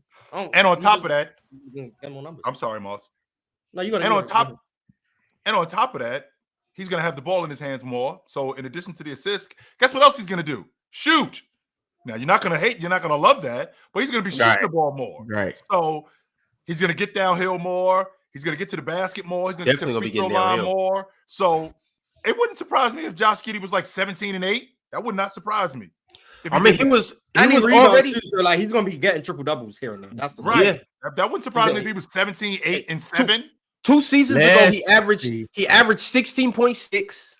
Ron, I got a question. Almost 8 rebounds. He averaged 7.9 rebounds. I could say he averaged 16, 8, and 6 assists. Hey, he already did that playing next to Shea. The NFL and the NBA is about what have you done for me lately? No, it ain't. Sometimes that bothers a lot of people. No, it's not. No, it is not. And you know why it's not? Because I just heard a dude that's across the pond that he's still high on a dude today who we haven't seen play in 3 years. So no, it ain't. Who are you talking about? How many times I've heard from the hype machine that Ben Simmons is back. Ben Simmons is back. So no, it ain't. Because there's plenty of people. But now this time he is back. It's what have you done for me lately? There's nobody that's been back more than Ben Simmons. Nobody.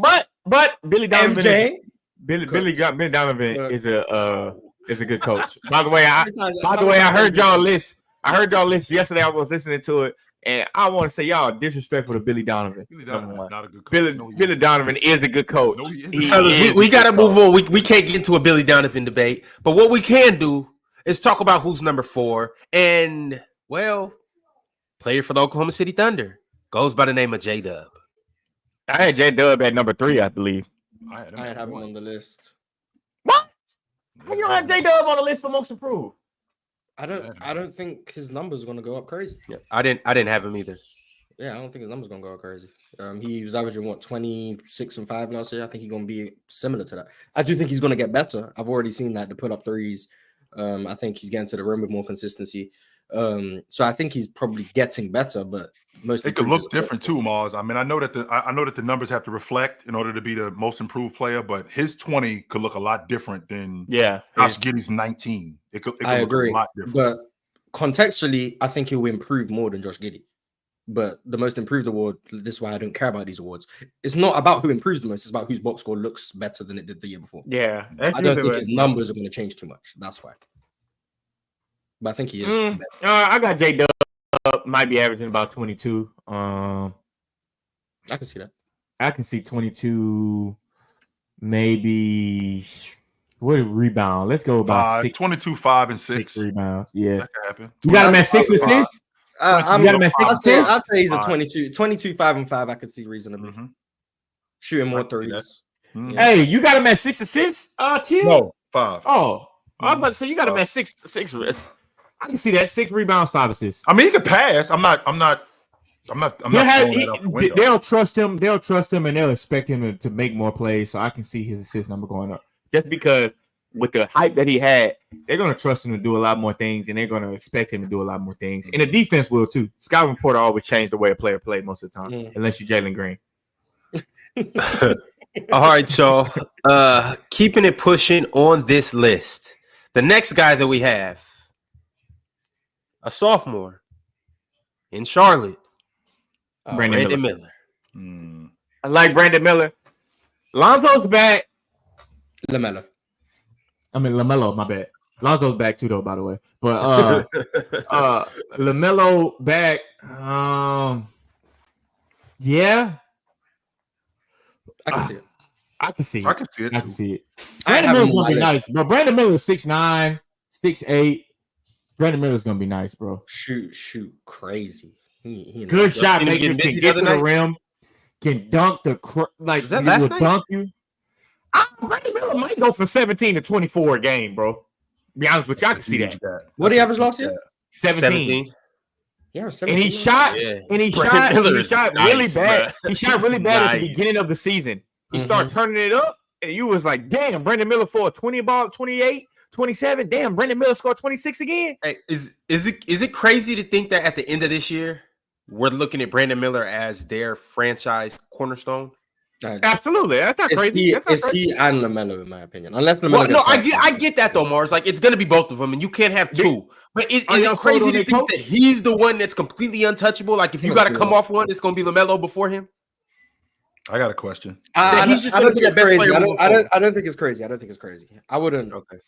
I don't know. I don't think it's crazy though. But he's their second best player already. Though, so. Do you are y'all sold on their coach? Haven't seen enough from Charles Lee. Everything I have seen is like It's been good. It's been good. I like what I'm seeing. So I'm gonna wait. I'm gonna wait. You'll And see move what up that I like coach's what- list? I mean, we had him at 28. I had him at 29. Bro, they've been really cheap with their coaches for the last 15 years, bro. That's because Jordan ain't there no more. So let's chill out. But on they that. was cheap last year, and they keep hiring goddamn Steve Clifford and shit. Cause I'm fucking hiring him. Like the coaching and the culture has to change over there. No, we They gotta keep move getting on, Ron. felons over there. I know we got to move on, but I just got a real quick question What's up? because I think that the Warriors are going to be bad this year. Oh God. I'm taking LaMelo off the table, and I'm taking Mark Williams off the table. You call up the Warriors and you ask for Steph Curry. Bro, why do you keep trying? I would if I was the Hornets. If I was like a Hornets in that area in that culture, Outside I of gotta see LaMelo Steph. and Mark I gotta Williams. see Steph. I wouldn't want Steph though. For what? For you to come here and shoot a bunch of threes and then Outside what? of LaMelo and Mark For Williams. a season and a That's half. what it So is. he can play. So they can fill up their arena for 2 years. Yeah, it's to sell tickets. It's a business. Yeah, well, I'm trying to fill up my roster with young talent so we can. And so we can see Steph in his dad's jersey. Isn't Steph Curry still over there? His brother is, yeah. They never play on the same team. Bring no over more, Damian Lee too. Bring over Damian Lee. The whole crew, get the whole family over there. I'm sorry, Man, they never play together. I don't know why Seth never joined the Warriors. He was on the G League team like early on in his career. I know, but just go play. Double with him. nepotism. All right, at 2, we have Jalen Johnson. Yeah, I had him at 4. I I had him on there too. I didn't. I did not think about I had Jalen Johnson at 5. I think he's. I think y'all dudes is sleeping on Jaime Jaquez in Miami, man. I do. I think y'all sleeping on him in Miami and what he's gonna do for that unit. I think he's good. I just don't know how much he's going to improve. I think he's a good player. I think he's going to contribute. I think he's one of their better players. I don't know where. Man, Jaime Jaquez is kind of on the brink, though, man. He's on the brink of breaking out and improving and being a really. He's already really good, but he's also on the brink of he could get bad too. No, he could get bad. No, the reason why he can't get bad because of this. Here's what you're thinking about, because I can already hear it in your voice. You thinking about him as a scorer and all of that sort of stuff. He does the stuff necessary to stay on the floor, the dirty work stuff. And whatever he does in addition to that is absolutely helpful. So when I think about him on this crew, Mars, I think that I think you're wrong with this. I think they start well on opening night. I think he's their starting five, man. I think that he makes them more viable with Bam at the 4. I think that maximizes Jaime Jaquez at the 3 spot. Oh man, I think that maximizes. So Jimmy Butler's a 2 again. Oh, you already know how I feel about buckets. I'm out. Well, he's gonna be there. Yeah, he's gonna be there. However you feel about it, he's gonna be there opening night. I'm out. Jaime shooting the 3-pointer at 32%. Mm-hmm. He's a wing who posts up. That's his game. Which I love that. He's a poster. Yeah, but like I said, Jaime could be on the brink of being a good player and a bad player. He's right there. He's close to the edge. Bad player. That I do not at all see him being a bad player. Not at all. Maybe not now, but that was his rookie year. I mean, how old is Jaime? He like 30, right? He old as hell. He is not that old, Mars. He is a 4 year. He 4 years at UCLA, right? 4 years at UCLA. Yeah. He's like 23, 24. I think he's a 4-year guy. Mm-hmm. Yeah, he's 22. He's 23. Mars. He was 22. All right, y'all. Here we go. The person that is number 1 on this list. Can we unanimously say it's Wemby? It's Wemby. Wemby, absolutely. Yes, it is. It is Wemby. And I think it's stupid that it's Wemby. But I think it is too. Yeah, but Why would it be stupid? Wemby gonna average like 27 next year. I don't think players like Wemby, like Ja Morant, should be most improved player candidates. If Wemby go from 21-10 to 27-14. If Wemby goes from 21-10 playing 29 minutes to 27-14 playing 34 minutes, all right, he played more minutes. Most improved to me. So. Most improved to me is designated for the guys. So he improved his minutes too, though. No, he didn't improve his minutes. He didn't improve his minutes. They just played him more. He improved his minutes too. No, he didn't. They just played him more. He did not improve his minutes. Yeah, most improved to me is like, I know it's cool. For me, most improved in my brain is like breakout player. That's how I view it. Like someone who wasn't very good and then elevated into good. Like Kobe White. Kobe White's a most improved player to me. Right. Those type of guys are most improved, not Tyrese Maxey, not Ja Morant rookie to sophomore season, not Wemby rookie to sophomore season. Those guys don't view that. That's not most improved. Paul George. Paul George won it in 13. What year was Paul George most improved? 2013? I think 2013, 2014. I think that's fine. Like that's like year 3, year 4 for Paul George. Let me look. Let me see what year it was because I think it was year 2 that I'm talking. No, year 3. So 2013, where he goes from 8 points, 12 points, 17.5 points, and he's one of the best defenders in the league. Yeah, I think that's valid. I'm not gonna lie. I think that's valid. He played more minutes too, though. He played like almost 10 more minutes. He also just got a lot better, which justified his minutes. When he was on a minutes restriction. Right. What was it? Why was Wemby on minutes restriction though, Mark? Because they were afraid. They were just being very precautious. Yes, they were very. Hell, absolutely. So look, his body's gonna get stronger. His body's getting stronger. So I have more confidence in him playing more. So maybe if Wemby played more minutes, could he been sloppier? I mean, he's quite sloppy already. Yeah. So if he played more minutes, it could get worse, or it could get better. Well, he might turn the ball over more and take some more ill-advised shots, but. I had Wemby number 1. I think he's gonna win it. I just think it's stupid that I think he's gonna win it. That's what I'm saying. But I do think he's gonna win it, just based on how the award goes. I think he is gonna win it, and I think he is gonna improve a lot.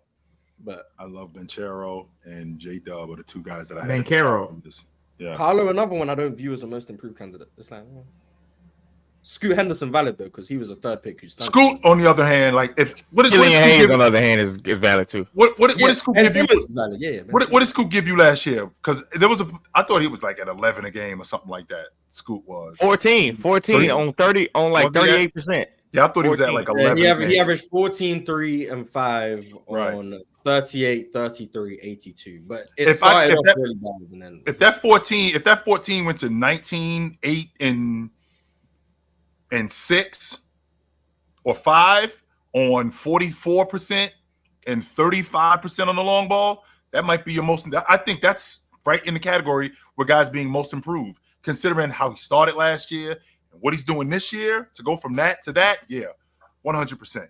yeah, I think it's possible for Scoot. Man, what the hell Yeah. wrong with it? Ron, welcome to the panel. Man. Ron said, "All right, guys, we got to move on," and just got out. You know how This Ron is. he's unserious, man. I don't know what to tell you. You know how Ron get down? Absolutely. So Mars is hosting the show now. That's what happens. Breezy said Clay's defense playing with a 7-foot rim protector is moving me. So he's seen Clay's defense against the Jazz and is moved. You guys moved? You guys moved by Clay's defense? Clay is No. Clay, bro. I'm not moved by that. Okay, there we go. Welcome back, Ron. You're welcome back. Go ahead. Where's the show? Yeah, we'll read a couple more, but y'all, we still got one more list to get into. Yes, we do. Coach of the year, Coach of the All year. right, We got so 30 minutes. we'll read a few of these. The Diddler said, "Can we talk about how the Knicks are second in title odds?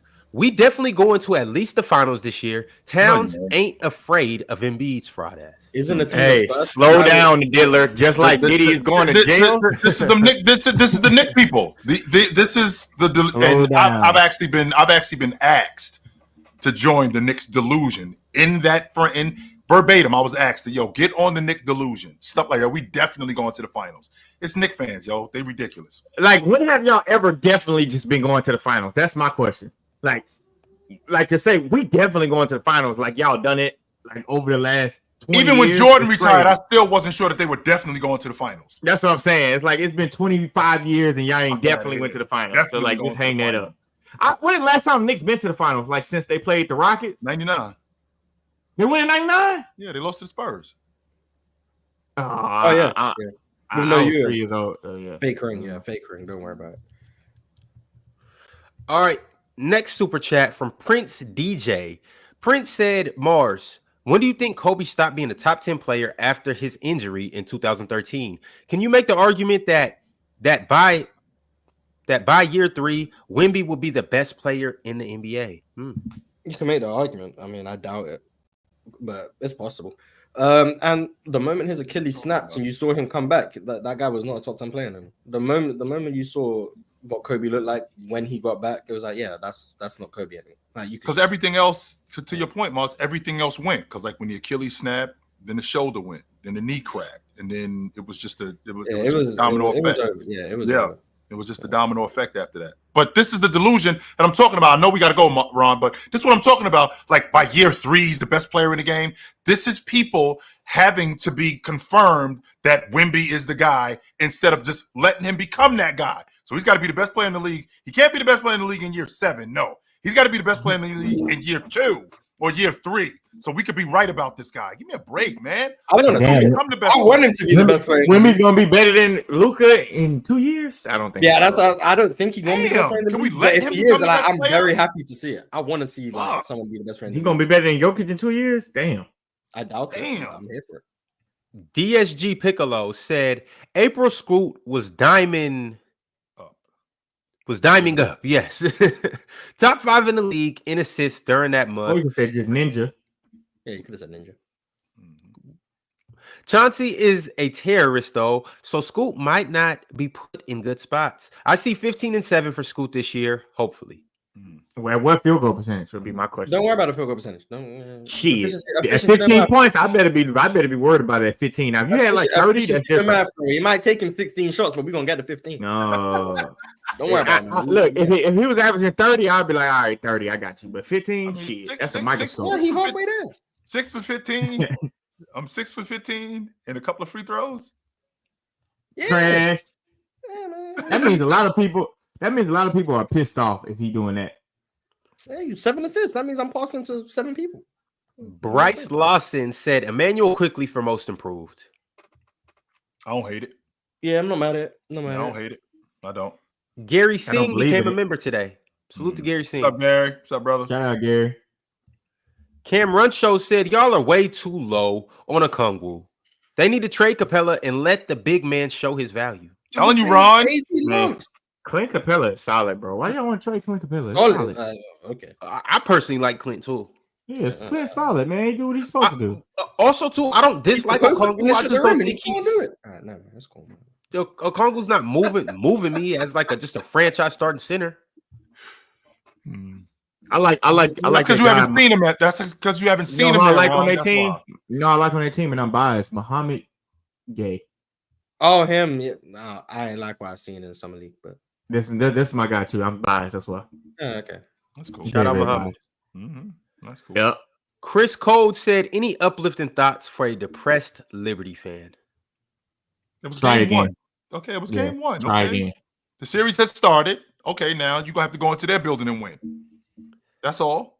Hey, only words I got for you is Kayla McBuckets, Courtney Williams, and y'all still got a fee to pay. That's all I I know gotta what say. you're gonna have to stop doing. That isolation with Stewie and Fee, that's not gonna work. No, we got to run something else because Fee got the clamps on her. Got the Grabbed clamps 6 on blocks her. last night. He is solid. He look like Clamps on her. He look like she never breaks a sweat. It's just just smile, kill your ass. Fee is the one, Ron, that she's coming to the bench. That I don't know what they're running over there, but they're gonna have to get somebody else because the one who I'm covering is they're gonna have to get somebody else. Her game looks Girl, I'm covering ain't amazing. Her game looks amazing, bro. She just like that. Just like that. That's how you describe her game. Just like that. Because you can't be like, well, she does this, she does that. You like, no. She just like that. Ron, the Liberty got to win. They have to win Sunday. They lose Sunday, we ain't coming back to New York. The series is over. Yeah. Also, shout out to the WNBA. They just made some changes. They're expanding the finals to 7 games. Next season. They're also changing the format of the first series, first round of the series, first and second round, where each team would get a home game instead of the higher seed getting the first 2 home games, and then the third game would be at the lower seed spot. Also, too, just shout out to the NBA because they're just or WNBA because they're just expanding all around.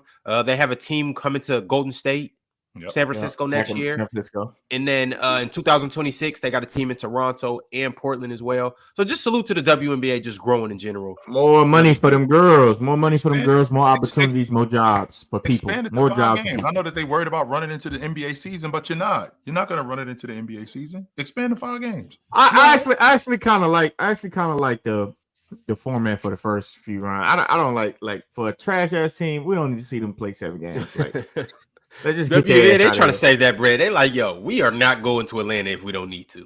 Yeah, I feel like they didn't do some of that. For some reason. teams in the NBA, I know the Mavericks got upset one time, but for some teams in the NBA, I be thinking the same way. Man, get this shit over with, man. God damn. All right, y'all. Drink More Water said, let me get this straight. Hart, Westbrook, Benedict, Grayson Allen got votes for 6 men of the year, but Portis, who was top 3 the last 2 years, got no votes. Yes. Drink Probably More should've Water. I'll let you down. As a Bucks fan, I'll let us down. Yeah, his number's gonna be nice. He's still gonna be trash, but his number's gonna be nice. You see, he had like 18 points in the first half the other game, the other night. Yeah, that was cake. That was cakewalk though. It was. You should have saw how he got it. Cakewalk. That's the young. That's the young guys. That's you to get it how you live acclimated. it. Yep. Lowe's left booty cheek said, so Why? Giannis snaked Drew and then tried to get Chris traded. Yeah. Why I gotta be his left butt cheek? Because it's not the right one. First of all, you don't know that he had anything to do with Drew Holiday getting traded. You have no idea that he had anything to do with that. I don't think that's true at all. No, Giannis said. I think he said something like they asked him about it or something. I don't know if Giannis was joking or trolling. Maybe he was just trolling, but they said something about it. And obviously Dame is over there, so what was he supposed to do about it? Because first of all, as an organization, we're going to do what's best for the crew anyway. So if Giannis don't trade him, okay, we trading him anyway.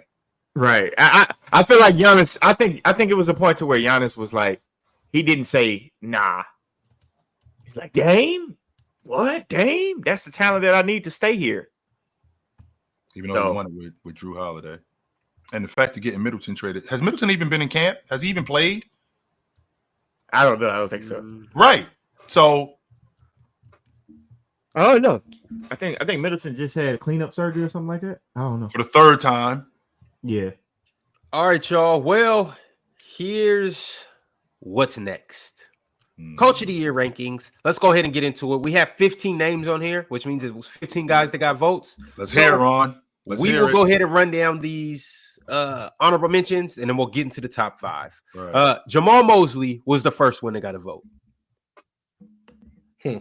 Doc Rivers was the next coach that got a vote. JJ Redick somehow got a vote. That's trolling right Oh, there. I'm the one who voted for Doc Rivers. Oh yeah, that was me. Yeah. I'm talking about JJ Redick. Eric Spoelstra got a 3rd place vote. Nick Nurse got a 3rd place vote. Kenny Atkinson got a 2nd place vote. Chris Finch got 2 votes. Greg Popovich received a couple votes. Okay. At number 7, Ime Udoka got a 1st and a 2nd place vote. That's optimistic. Sounds like my list a little bit, but some of the guys you already took off. Mark Dagnall at 6. No way he's going to win back-to-back Coach of the Year. Hey, he received the 1st and 2nd place He vote. wasn't even on my list. I had One another on one. mine now. One on mine now. How many coaches won back-to-back Coaches of the Year? Lord knows I don't care about this award, but if they win 65 plus games, which I think they probably will, I think you're gonna win it. Man, it's tough to win No, back-to-back no, Coach of you the won't- Year. I don't know you how won't many sniff coaches it, have Mars. done that. They'd have to win. They'd have to win close to 70 games. I'm not gonna argue with you about the Coach of the Year. I'm gonna be honest. I could care less. All right, here we go. We're getting into the top 5 now. Here we go. At number 5, we have Tom Thibodeau. Tibbs. Yo, Tibbs got to be number 1 for me, bro. I had him at 3. That'd have been number 1 for me. I did not have Tibbs on this list off the strength that he already won it like 2 He's years gonna ago. win it again because Tibbs been getting slandered by these former He won it players. 2 years ago? In 21. 21, the year they made the playoffs with Julius. 21 he won it. Yep. Yeah, he gonna win it again because he been Oh, getting 3 his years ass ago. slandered. Mhm. So does Tibbs has 2 Coach of the Years, 2011 and Mhm. 2020? Tibbs gave up on his wife because he wanted to be a coach bad. Or his fiance. Shout out That's to him. dedication. Gotta do what you gotta do. Hey, I'm a drug dealer. I'm sorry, honey. Love So it. interesting to freeze, but Hey. shout out to Tibbs say, I gotta be at the gym. This is who I am. Can't do movie dates. Gotta be Hey, at the gym. This is what I am. Sorry. This is what you married. And this is Am I what you're meant to gonna start marry. reading Superchats now because Ron's frozen. Just looking Yeah. crazy.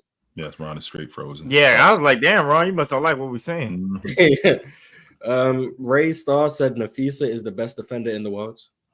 Nice. She definitely had Stewie boxed up yesterday. Yes, she did. Not Oh, just Ron's Stewie, not just Stewie, but yeah, she both Stewie and Sabrina 3 for 25 between the both of them. They just sound like they trash. Boxed That them up. defense. Boxed them. Well, that Minnesota's the Minnesota best defense in the league. That's the best defense in the league. All right, at number 4 on this Coach of the Year list, we Mhm. have Mike Budenholzer. Coach I Bud. can see it. I can see it. I had I Bud had on him- my I list. had him How at can you 5. see it, Mars? What are you looking at with I had Coach him at Bud? 5. I think Phoenix might win a lot of regular season games, and people seem to be down on them. So it will be a surprise that they might be in one of the top 3 or 4 seeds in the West, considering how stacked the West is. And if they do that, I think he'll get some votes. I had him 5th because I think Phoenix are liable to also have some injuries that might affect their record a little bit. But if they're relatively healthy, I can see Coach Bud winning it. Same reason I had Doc Rivers at number 4, because I can see the Bucks just being a number 1 or 2 seed in the regular season, and he wins Coach of the Year. So yeah, Bud is I the think realist, man. he has a shot. He's also a good coach. So The last Yes, time Bud is the Bud- realist. He's a good coach. Yeah, last time he had a good offense was in Atlanta. I mean, he had a good offense in Milwaukee, but when I think about yeah, but that was a Giannis offense. We don't move. but in Atlanta, he had a real good offense. Yeah, Man, with his pieces they'll play more Who like got he did in pieces? Atlanta. They'll Yeah, play more I like will they give play him more that. like Atlanta and Phoenix. Yeah, in that's what I like. Milwaukee. And that's good for Bud. Yeah, that's why I think he has a shot. All right, at 3, we have. Well, it's a tie between. It's a tie between who, Ron? Who is it a tie between? So This guy is unserious. I'm clear. Who's the tie between, Ron? It must be raining there in Seattle, which it always is. It's always raining. Mm-hmm. Mo said Hargoat is winning every award this season. Dub show. Ron is back. There you go. Go ahead, Ron. There's the show. Yeah. You said it was a tie, Ron. That's what we heard. The last thing we heard from you. You said it was a tie. No, I said between. I was tied up, but no. But yes, it is a tie. We have Mike Malone and Taylor Jenkins. Mike Malone. I had Taylor Jenkins at 3. I think that Memphis, to your point, Mars, when you talked about Phoenix winning a lot of regular season games, I think Memphis is going to win a lot of regular season games this year off the strength of how much better they're going to be defensively with having Zach, Edey, and how much better he's going to make them as a fast break team. How much he's going to unlock. I feel like once he gets GG back in the lineup. What? Yeah. I was talking. No, I was reacting to somebody in the chat. That's crazy. My bad, chill. Are you straight? Once he gets GG back in the lineup, I think Memphis is going to win 55 plus games this year. Chill, I agree. Mm-hmm. I actually had Taylor number 1 on my list. Yep. He definitely win it if they win that many games. Yeah, possibly win it. I wouldn't say definitely, but yeah, I can see it. I'm not mad at that. All right, so chill. You got Taylor over Malone? Yes, I do. Mm-hmm. Mars? Yeah, I'll go with Taylor Jenkins. Jordan? I'll go with Taylor Jenkins too. I didn't have Malone on my list, so I'll go. I didn't have either one of them, but me either. But I'll go with Taylor Jenkins. All right, there you have it. Mike Malone is. Wait. If Mike Malone make Russell Westbrook a better player, Mike gotta go, Mike. All right, y'all. And at number 1 on this coaching list, who's number 2? Number 2 is the Taylor Jenkins. Yeah. Oh, it was number 2. I had him at number 3. Okay. Number 1 got to be Ime. It's not Ime Udoka. Nah. It's Joe. Believe it or not, at number 1, Darko. Wow. Penn had him like 1 on like 17 lists. Yeah, man. Shout out Penn. This is where you would give Penn his solo so he can give you why he would be number 1. Yeah, been a coach since he was in the womb. Just really, and I can respect it. Penn was fighting for it yesterday when I was listening to it. He was fighting for it, and y'all was like, Ox was like, I don't want to hear all that kumbaya shit. And I was like, damn. I was like, Ox was going at Penn. Mazzulla wasn't in the top. Coach Mazzulla wasn't in the top 5, was he? Mazzulla's number 1. Yeah, that's what I thought. Yeah, okay. I had him number 1. They just gonna win so many games. Well, that's what I'm thinking, Miles. I think that it's going to take what happened with Phil Jackson, like to win. They're going to have to win like close to 70 games in order for him to win it. Like 65 games ain't enough. I mean, they won 64 last year. That's not going to be enough for him to win. That's because OKC shocked everyone.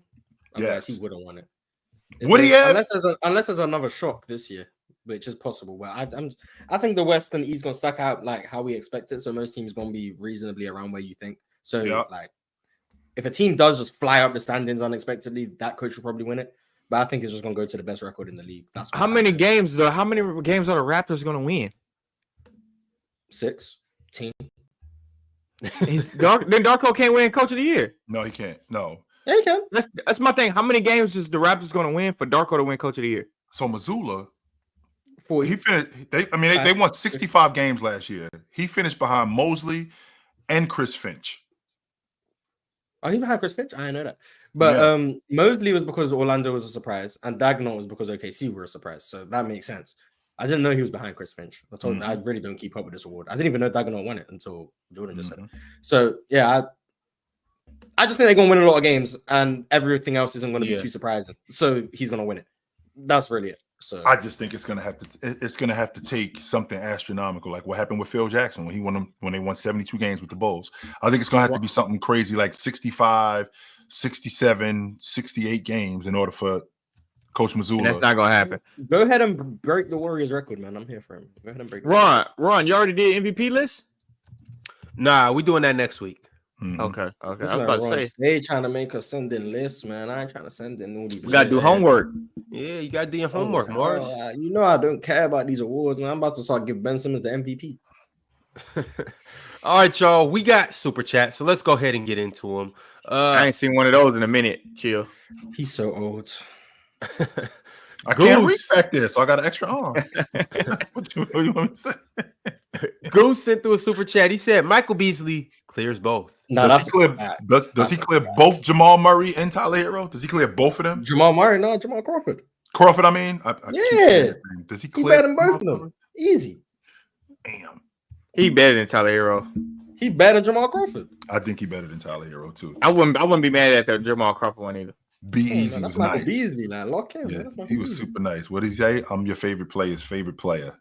I'm just crazy. He's got to add. I'm just crazy to the end. And I'm your Mhm. favorite trapper's favorite trapper. Yeah, I'm your favorite shout out player's favorite player. Mhm. to the Hall of Famers, Cobra Son of Raditz, Multi Kenny, Hutton Gilgores, Arch and Arch Prime. If you have not liked the video yet, get off your ass and hit that like button. Mhm. And appreciate you for being in here nonetheless. But slap that like button and become a member too.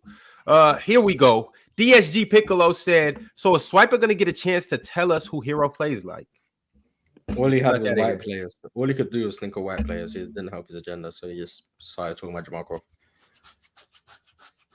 That was a good out, Swiper. I see what you did there. Yeah, he think he's slick.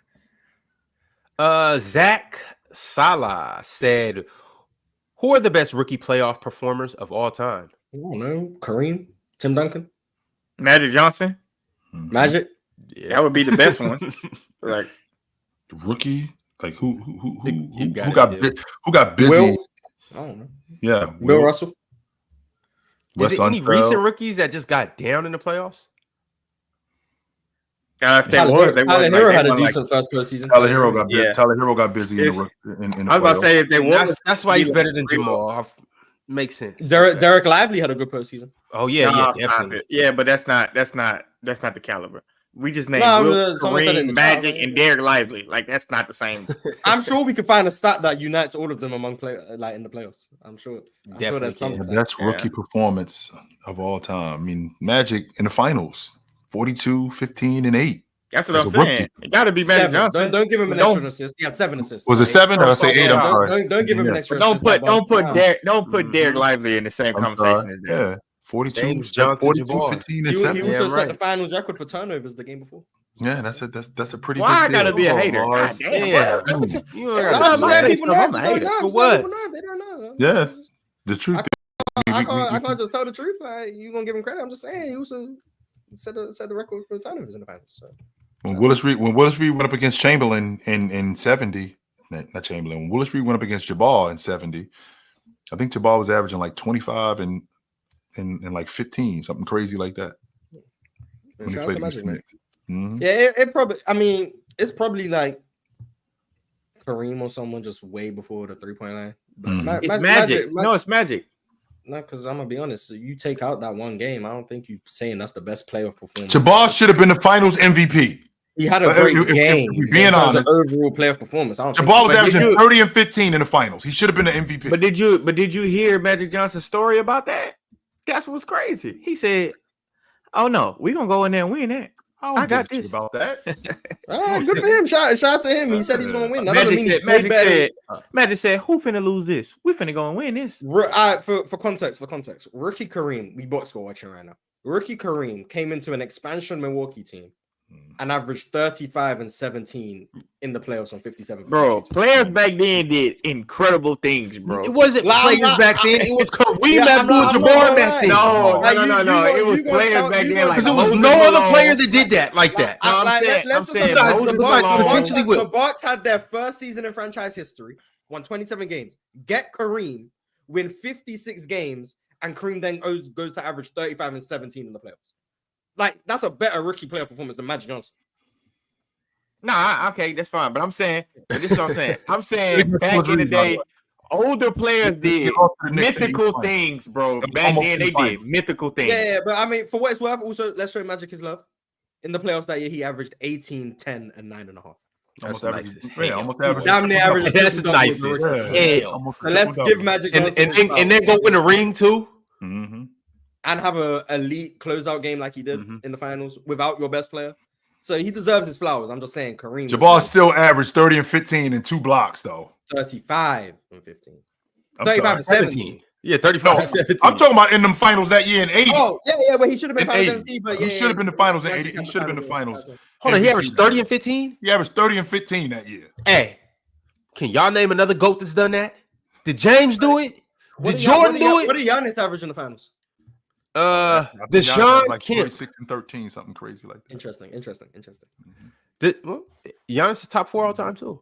Deshaun Kemp has been a member for 11 months. He said Baylor Shireman for Rookie of the Year. Who does he play for? Who? He was the 30th pick. Shout out Baylor. He's a shooter. He's a shooter. Hey man, if what's his name goes down, who's the one shooter that they got? Sam Hauser. If Sam Hauser goes down, who knows? They had him in there. They had him in there too. Sam Hauser on one wing, and Baylor Shireman on the other wing because he a lefty. So they're gonna fill both wings. That's got you. They had Sam Hauser on the list too, but I just disagree with it. Prince DJ has been a member for 19 months. He said, chill. Your top 3 rappers are similar to mine. I have Biggie at 1, Eminem at 2, and Wayne at 3. But you are the first person from the older generation that I've seen who doesn't have Jay-Z as the GOAT. I never thought Jay-Z was the GOAT, and I don't think Wayne is a top 3 rapper. But you don't think it's an argument for Lil Wayne? No, I don't think he was better than Big. I don't think he was better than Slim. Biggie ain't rapped that long though. He rapped long enough. Longevity? We doing longevity for rap? There's always longevity for the greatest. 100%. I ain't know that. I thought it was just the best. 100% it is, but Wayne wasn't. Wayne didn't rhyme like Big. He wasn't a better rapper than Big. Ah man, so if I release the 3 best albums ever, undisputed, the 3 best albums ever, and then die. Who has the 3 best albums ever? Theoretically, if I release the 3 best albums ever and then die, I can't be the GOAT because I don't have longevity. In 3 years? Yeah. Let's just say that was the case, yes, but that's not the case with Biggie. Right, cool. I just wanted to know because if that's the case, but that's not the case with Biggie. No, but that's the case. That's just trash, but that's besides the point. He just trash. No, he's not trash, but it just didn't rap that long. Just like the Tupac years. Hold on, what? All right, y'all. Let's get back to these super chats. That's Mars. Mars said that. I did not say that. Ray Starr said Nafisa is the best defender in the world. Oh, I read that one. I should have cleared it. My fault. Asia got something to say about that, but okay. We need to read it again. Nafisa is the best defender in the world. Asia, I think it's a conversation. 100%. Asia got something to say about that, but okay. Nafisa got more portability. It's more versatile. Okay. The Diddler said, I don't believe in fear. I live life without regrets. I hate when people say that's why you're going to jail. I hate when people say that shit, y'all. That's why you're going to jail. I can relate. That shit. That makes me nuts. I don't live life with regrets either, though. Why you got to regret something? Yes, you do. Why you got to regret it? The reason why you made a mistake and not regret it. Absolutely. There's a reason why the word sorry was invented. You know what? I shouldn't have done that. I am sorry. I regret saying that. I was out of line for doing that. That's a regret. Not if you don't mean the apology. Then you're a scumbag. And I don't really say sorry a lot, to be honest with you. Yeah, sounds like I'm around scumbags. That's what I sound like. Because I don't really. I think about everything that I do. Like I might know it's wrong and still do it. I mean, that's so why would I apologize? All right, y'all. Mo said Hargoat is winning every award this season. Mo still on his James Harden on his James. Thanks, Mo. We appreciate you, brother. Thank you. Yep. Kent Lipscomb Jr. said WNBA Finals Game 1. Where's Ox? James Harden winning comeback player of the year. Somewhere in Vegas trying to consult Asia Wilson. James Harden's gonna win comeback player of the year, by the way. 1K David said no Max Christie. Bad list. Hell no. Nope. No Max Christie. Nate R said L Harris. Why are you saying L Tobias? What Tobias do to you? No, I think he's talking about Kamala Harris. When you talk about that on it. You're talking about Tobias. Maybe Manny Harris. Oh no.